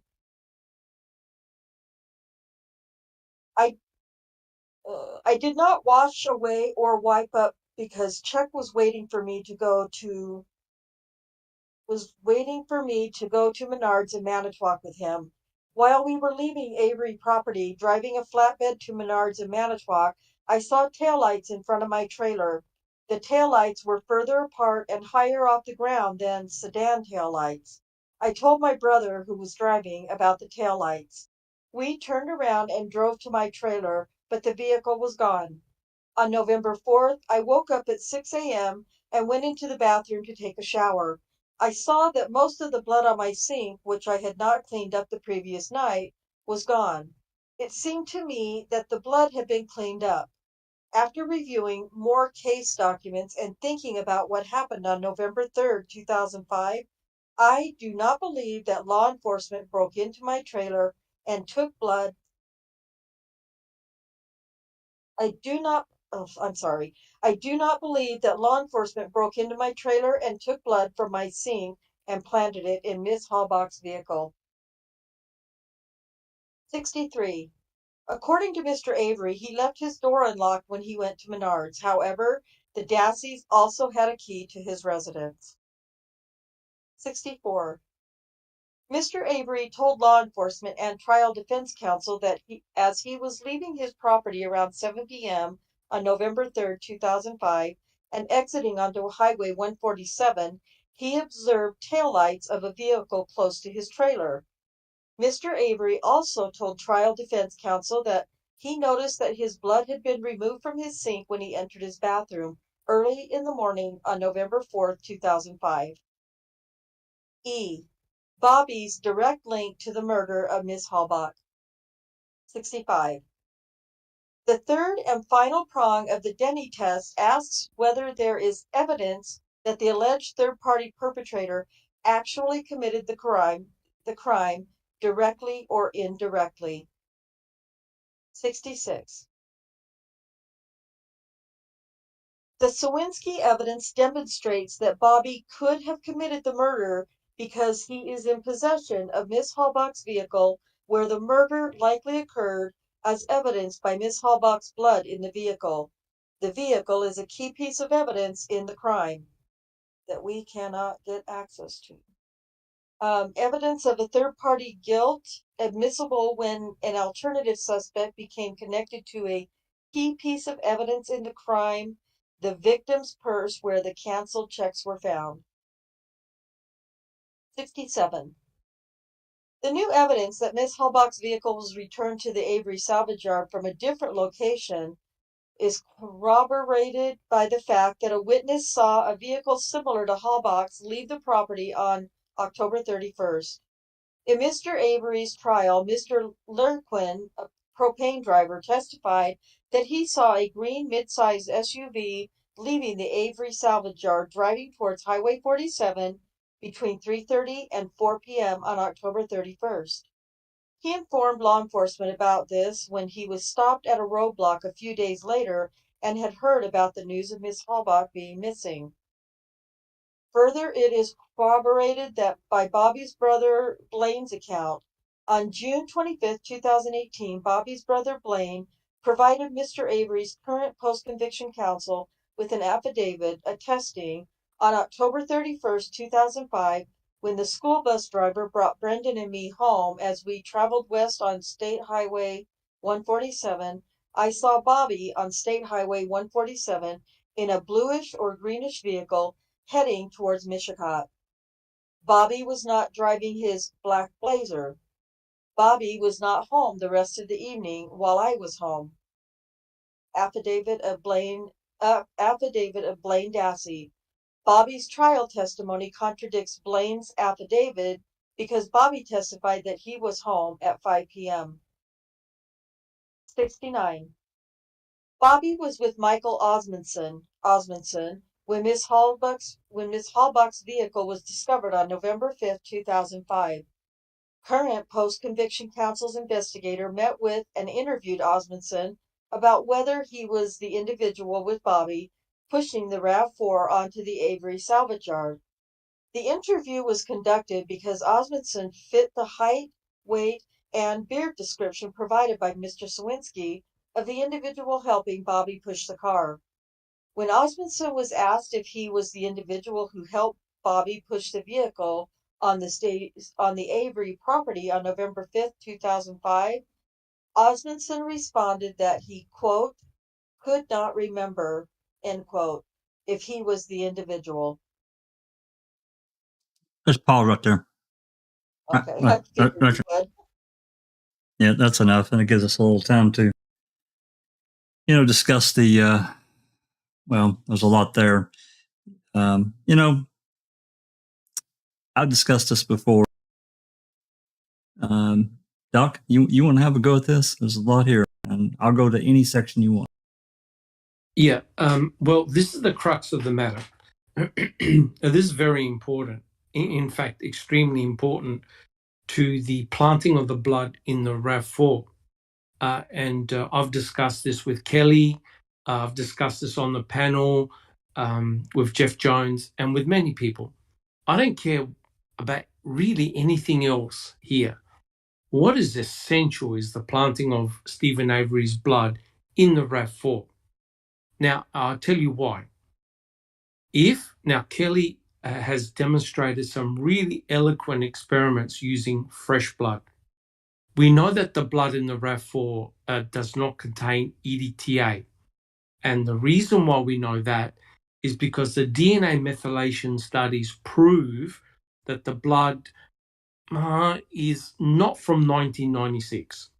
It's from an older individual, in fact, from an individual that is around about 9 years or so older than what Stephen Avery was at the time. Put all that aside, the blood is fresh, right? It's not from 1996. Here's the issue. Kelly has demonstrated eloquently that fresh blood, and we all know it, coagulates relatively quickly, which means that if Bobby Dassey or whoever went into Stephen Avery's trailer and recovered that blood, had to do so pretty well quickly. In other words, they would have had to have taken that blood and then used it within 5 or 10 minutes, very, very quickly. Otherwise, the blood congeals, coagulates, and is useless. And you can't take it back up in water because it's going to be all granular. It's not going to be good. It's going to be terrible. Now, to Stephen Avery's favor, what is interesting is that he did observe lights, tail lights, near his property, which means that someone did get in a vehicle and go somewhere, because when he came back with his brother, the vehicle was gone. Now, call me crazy, but that's exactly what you would do if you take blood and you want to go to the RAV. You want to do it immediately. I'm not saying that's what happened, but that's what you needed to have done, right? That's why Kathleen Zellner won't talk about the DNA methylation results, because it proves it's not from 1996. That blood is fresh. Now, if what Stephen said is correct, that Bobby had observed the cut finger, this is pretty damning, right? Because potentially blood could have been taken from the sink and planted in the RAV, but it had to have been done immediately. Did it occur? I don't know. But Kathleen Zellner can say A, B, C, D. He bled on that night. Bobby Dassey was home. Stephen saw tail lights. He went back, a vehicle. They couldn't find the vehicle, which means timing-wise, it makes perfect sense. The mere fact that Stephen said Bobby Dassey was very nervous when I mentioned law enforcement, it all mounts up to a very convincing story. Did it happen? I don't know. Does it matter? I don't think it does, because she now has provided an opportunity for someone to have gone into the sink, grab the blood, and plant it. Do you see what I mean, guys? Yeah. It doesn't matter whether it happened or not. There was the possibility. So a judge looking at this goes, oh, shit. We have Stephen bleeding, blood into the sink. We have an opportunity for someone to grab that blood, plant it. Stephen comes back the next day. Sorry, Jack. Go ahead, finish. Yeah, he comes back the next day and says, hey, the blood's gone. So to a judge looking at this thing, thinking, jeepers, there was that opportunity for someone to have taken that blood. Whether it happened, I don't think it's relevant. There was that opportunity. And if you notice, the common denominator in the searching of the pornography is Bobby Dassey. The common denominator was someone there that could have taken that blood. Yes, it's Bobby Dassey. So the same person keeps on being mentioned at crucial events time and time again. What did Tom Sowinski say? I saw Bobby Dassey with the victim's vehicle. So hence, if Bobby is in possession of Teresa's RAV4, then he plants all the evidence. That's how Kathleen Zellner has packaged this. One person plants everything. Notice she doesn't talk about law enforcement or anybody else. So she's presenting the perfect Denny and Brady violations. Boom, done. Yep, what they call. I have a question about the blood methylation. Is there a plus or minus percentage-wise on that aging process? There is. Now, according to the researchers, right, there's always plus or minus, which means that, say you took DNA or blood, and it can also be done in urine, from a 20-year-old person, and you did a DNA methylation analysis. In a perfect world, your result will come back as a 20-year-old person. However, you may get a result to say, oh, the DNA methylation age is 23. Oh, the DNA methylation age is 18. Now, there are many factors that can affect DNA methylation. For example, if you smoke, drink, genetic issues, they can affect your DNA methylation because you either have factors that can cause aging, you take drugs, alcohol, smoke, they can affect DNA methylation.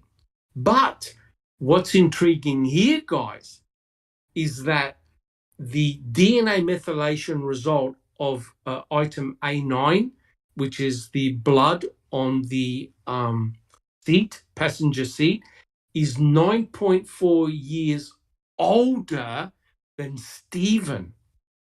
But according to Cherie Cohen, it's Stephen's genetic profile. So 9.4 years is right on the boundary of being significant. Do you understand? It's Absolutely. right on the boundary. So hence, the important point is this. That blood is not from 1996.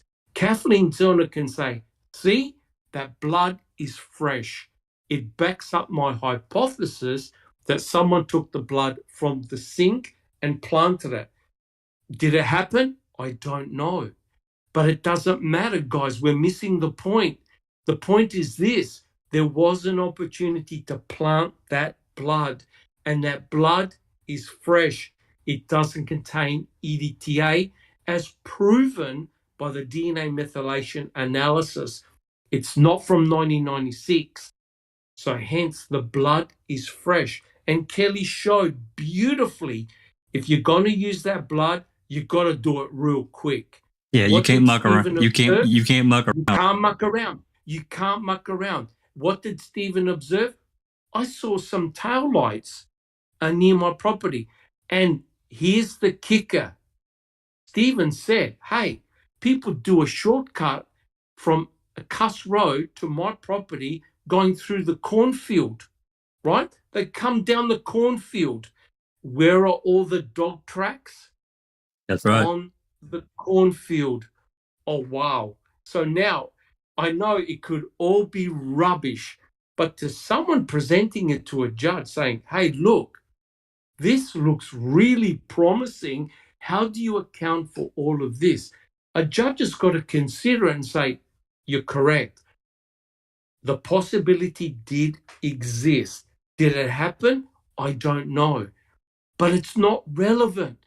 The possibility had existed, and it's the same name that crops up all the time. That's the damaging part, guys. Just an opinion. Just an opinion. Well, I mean that's what her goal is to prove that he was a perfect Denny, regardless of where it goes. Right? I get it. I do. Correct. And so, if you look at that blood, Cherie Cohen said that that DNA belonged to Stephen Avery. But if you notice, no one independently has confirmed it. No. But as Kelly pointed out, that blood is on the seat. It's not a swab. You can swap a swab, but blood on the seat, now that's a tricky one because she cut it out and extracted the DNA. And so what the research team did, they took that swap, that cutting, and did DNA methylation analysis, but they never did a genomic profile, which means there's doubt. So did Cohen alter the result?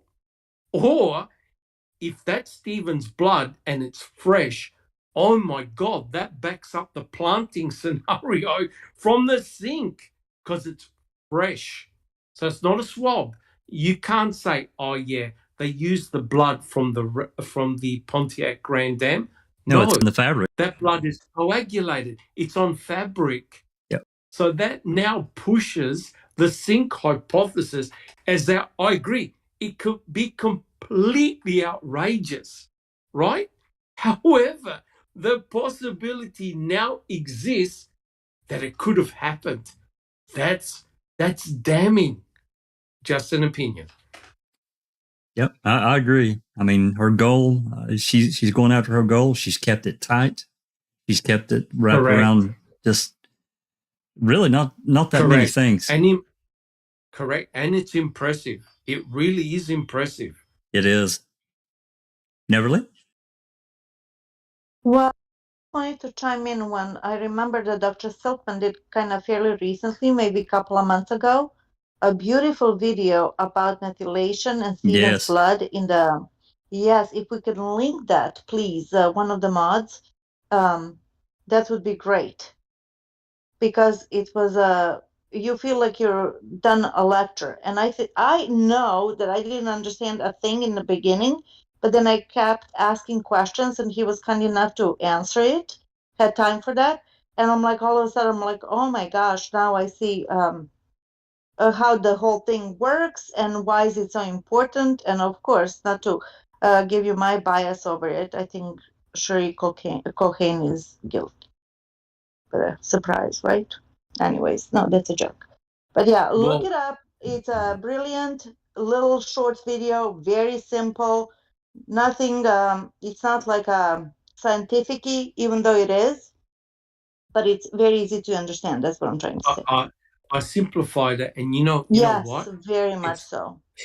It's got over 1,100 views. Then there you go. And no guilters have commented on it. Oh, baby, that tells you something. I think that's telling. I think that's telling, guys.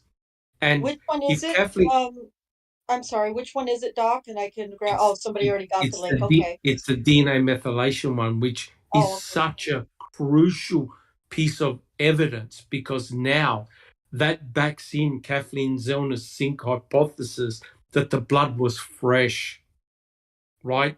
That is now another damning piece of evidence to suggest someone grabbed the blood and planted it. I know it sounds ridiculous. I know it sounds outrageous, but a judge looking at this goes, oh my God, there was the means and opportunity to do it. He bled in his sink. The blood was fresh. If someone had stashed the RAV4 close by, there would have been enough time to put in that blood, right? And that's all that you needed. It doesn't have to be perfect. It doesn't have to be brilliant. If the opportunity was there, my it could God, have happened. It is such a small amount in the RAV. Small amount. Correct. I worked it out. It's like 0.5 ml of blood. 0.5 ml, which is a tiny amount of blood, right? Yep. So if someone has planted it, they've gone in, drip, drip, drip, and gone out. It's a 2-minute job, guys, to do it, right? And, it's funny because according to Stephen, Bobby got really nervous about the fact that he mentioned police. Now, you might say that's complete bullshit. It doesn't matter. Get it in front of a judge, argue it then. The whole aim is to get in front of a judge. So she's got all her dominoes in a row. Bang, bang, bang, bang, bang. And who's the common person? Bobby Dassey, the state's star witness. That's why it's so powerful the way she's approached this, right? Yep. And notice, she has never mentioned DNA. She's never mentioned law enforcement. But God damn it, she will once she gets in front of a judge. It's going to be bad.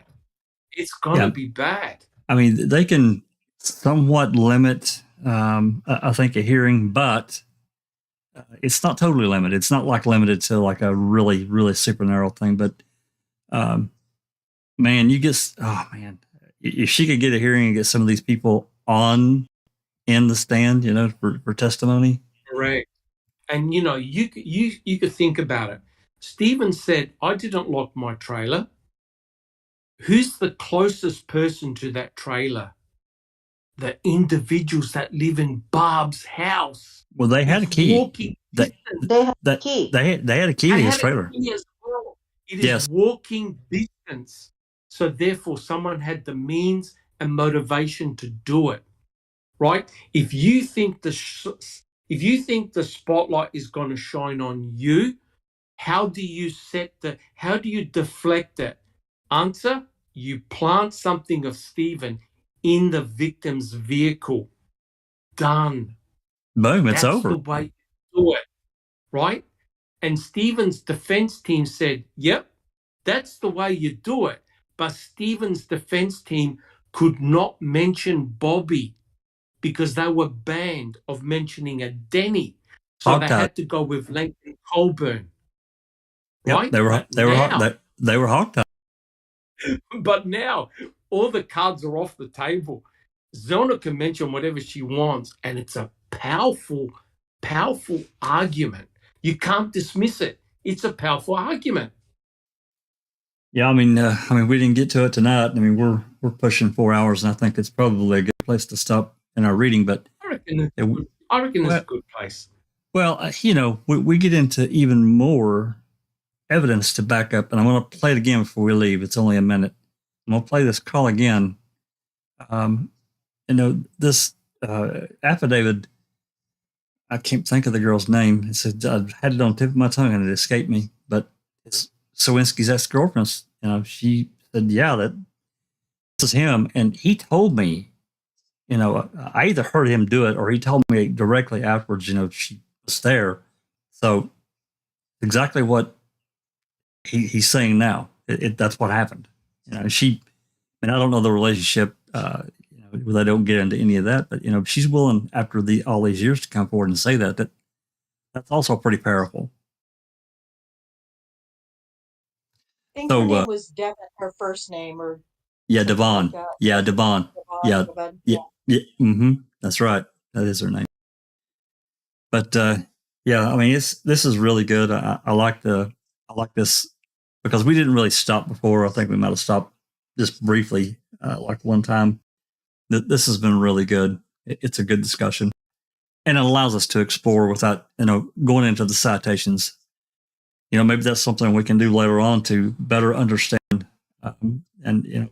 If Cherie or another, she's our mod lawyer, if she can help us understand some of the more technical legalities of some of these. I'm not talking about getting like way deep into it, but some of the a softer version of explaining.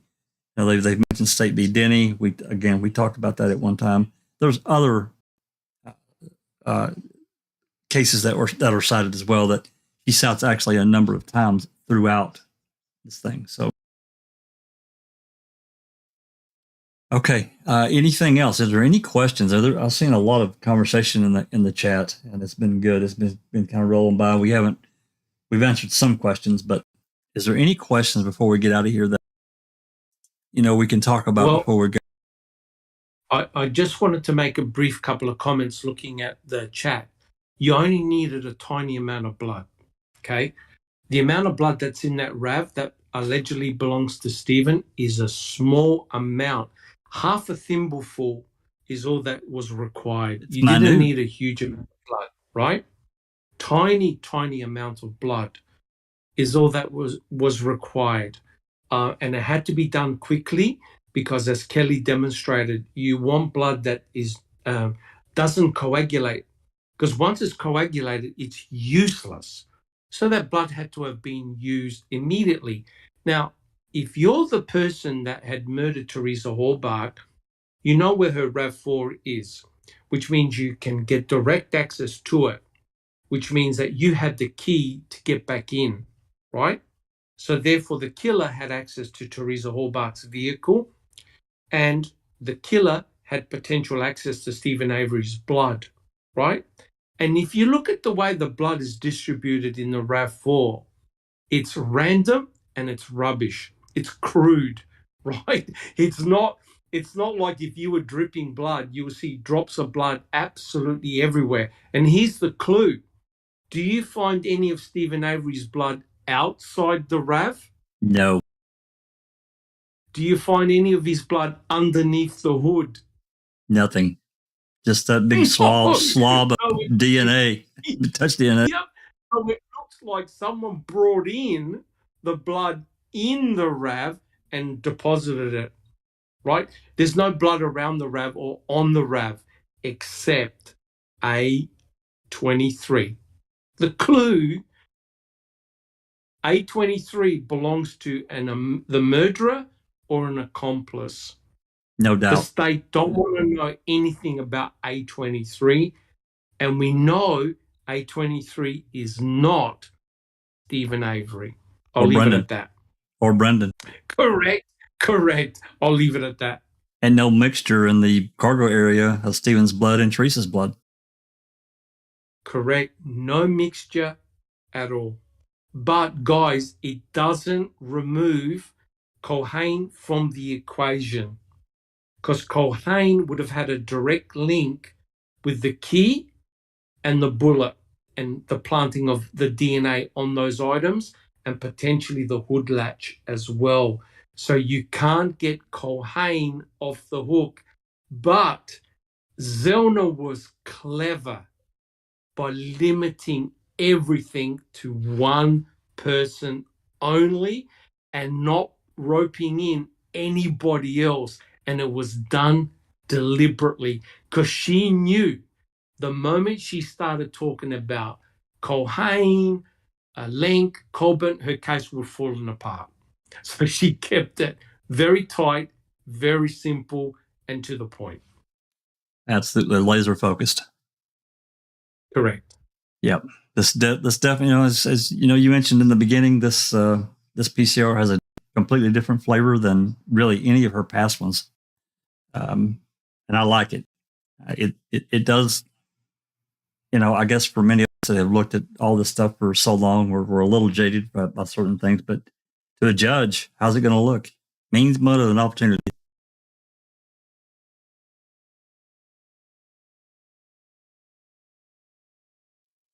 So, alrighty, if there's we still got some conversation going. Drop the link into for our Discord and into the chat a couple of times. So if anybody wants to join us on Discord, they're certainly welcome. Any more comments from here in Discord? You guys got anything else to say before we scoot? We're pushing 4 hours. I know a lot of people are hungry and tired, and it's early for some and late for others. I just wanted to say one thing. This is not a perfect planting scenario. No. The planting scenario is rubbish. It's not professionally done. It's a quick hack job. Whoever did it fast. They weren't thinking about mixing this, mixing that. Nope. The whole aim was put some blood in there and get the fuck out of that car. That was their aim. You're not going to hang around the victim's vehicle, right? You're going to go in there fast and get the hell out. The fact that Sowinski caught Bobby Dassey with somebody else, if that's true, that is massively damning, right? It is. And what did Sowinski say? Bobby Dassey prevented me from driving out. I had to go on the ditch. I think Bobby Dassey understood the severity of what had just happened, right? If that's what occurred. I'm not saying it did, but it now makes perfect sense as to the actions of Bobby, right? There you go. I agree. All right, I'm going to play this call one more time, and then we're going to scoot on out. Really appreciate everyone's attention and, going through this thing with detail. We'll pick it up again. I'll say tentatively next Sunday for the next open mic, but if an opportunity arises through the week, and I don't know about this week, there's several things planned. I don't know that. There's other podcasts and so forth, so it could be later on, or I mean, it could be Sunday. I mean, this may not be an opportunity to do anything. So we'll see. We'll just see how it goes. I'm gonna play this call, and then we'll say our goodbyes. If you're in Discord, you'll have to unmute to hear this. I'm sorry, Jack. Yep. Hold on a wee sec. Kelly's got. She says thoughts. Why would Bobby not throw Stephen Avery's blood and back when he knows for sure it's Teresa Hallback's back there? The blood has a pattern. I'm sorry, but Bobby wasn't that smart to pick those areas. Well, the answer to that is, how is Bobby going to explain what his DNA or hair is doing in the back of that RAV with the victim's blood? Yeah? Yeah. You don't want to leave any evidence of yourself where the victim's blood is. And this is the kicker. You don't find Stephen Avery's blood in the back of that RAV. And remember, according to the state, Stephen Avery and Brendan Dassey put Teresa Hallback in the back of her own RAV.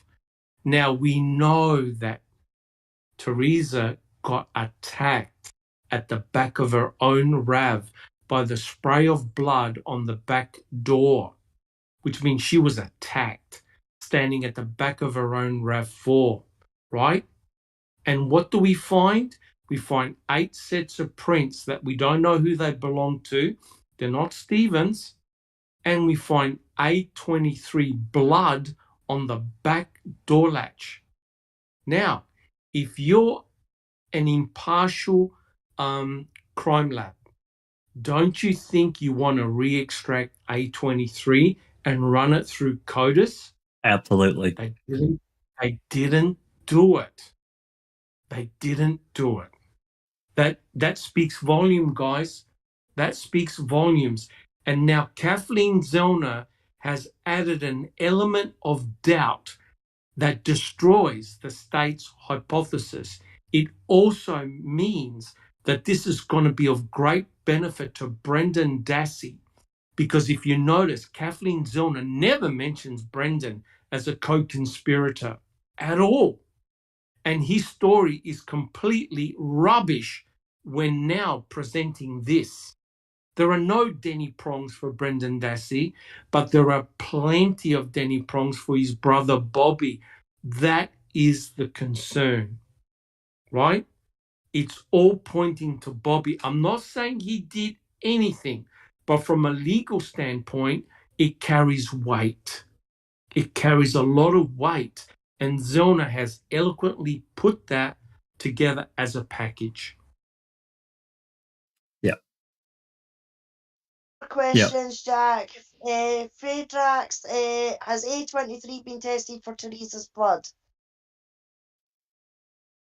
A23 is only a partial profile, right. And if any of those alleles were common to Teresa, Cherie Cohen would have said we could not eliminate Teresa Hallback.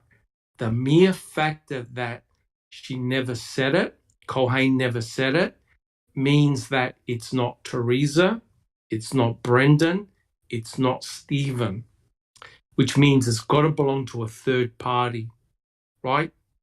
And that is extremely damning, right? It also doesn't belong to Bobby, correct?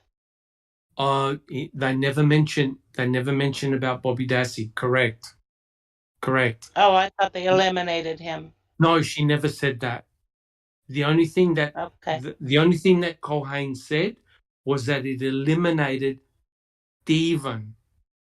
That's the only thing she said, because that idiot Mr. Kratz made an error in his opening remark he said that Stephen's blood was in the back of the RAV, and hence the attorney picked it up and questioned Colhane. Colhane said, "Yep, that's not Stephen's blood." There you go. Last one, TJ is asking, is there any DNA to retest? The only A23. thing that can, yeah, A23, CX, well, CX, we've got a full profile, but the one I would aim for is re-extract A23, get the number plates, do a MVAC, and see whose DNA is on those number plates. And I'll tell you what, And my get favorite access one, to the Doc. And my favorite one, A13A. yes, on the flash card. Correct. So potentially the RAV4 is a treasure trove of evidence, including the blinker light. With that MVAC? Oh, yeah. MVAC, with MVAC. And I tell you what, it'll give profiles. If they're there, it'll pick it up and it will give a complete different profile and story to what the state put forward. Now look, Stephen, his attorney said to him, if you're guilty, my scientists are going to find you guilty. And Stephen cannot explain what his DNA is doing in other places apart from that blood, correct? So he's taken a massive risk. But if Kathleen Zellner finds other genomic DNA profiles on or in that RAV, the state's case is going to be in big, big trouble. And that's why she's presented this in the manner that she has. Very damaging, in my opinion. Yeah, I mean, Stephen told her, he told Kathleen, run every test you can, run them all. I want you to. Run them all. Run them all. That's right. Okay. Alice, any more questions that you've seen pop up? We good?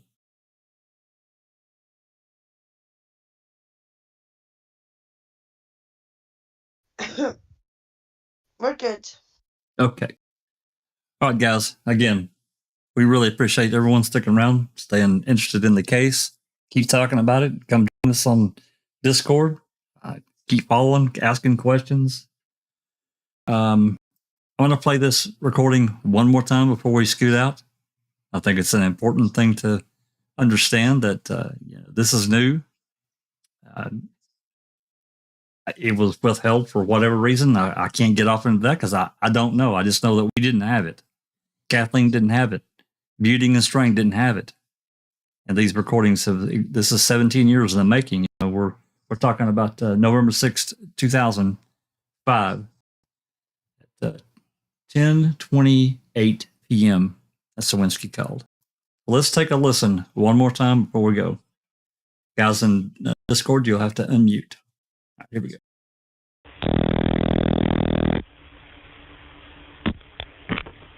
Nassau County Sheriff's Department, this is Carla. Can I help you?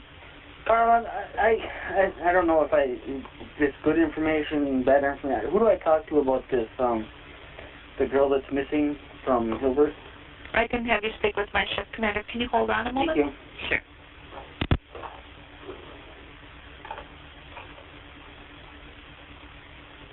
Hang on, I'm going to transfer out to the shift commander. You'll be speaking with Sergeant Singlaub, okay? Okay, thank you. Mm-hmm.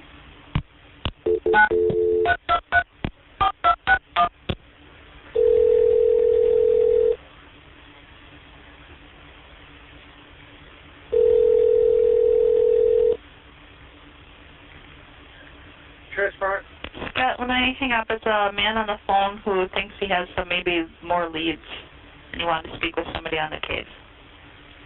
All right, guys.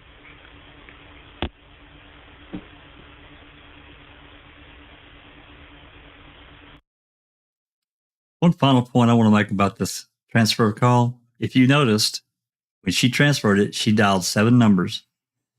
That I can't prove it, but this indicates to me that she called him and forwarded that call to his cell phone.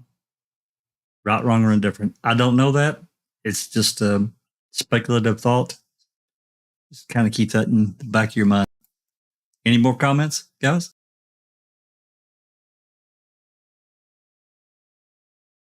Alrighty. With that said, thanks again, everyone. If you like what we've done and presented and continue to try to present to everyone, give us a like and subscribe. Turn the bell on. Come chat with us. and all that good stuff. But for now, this has been a Foul Play production.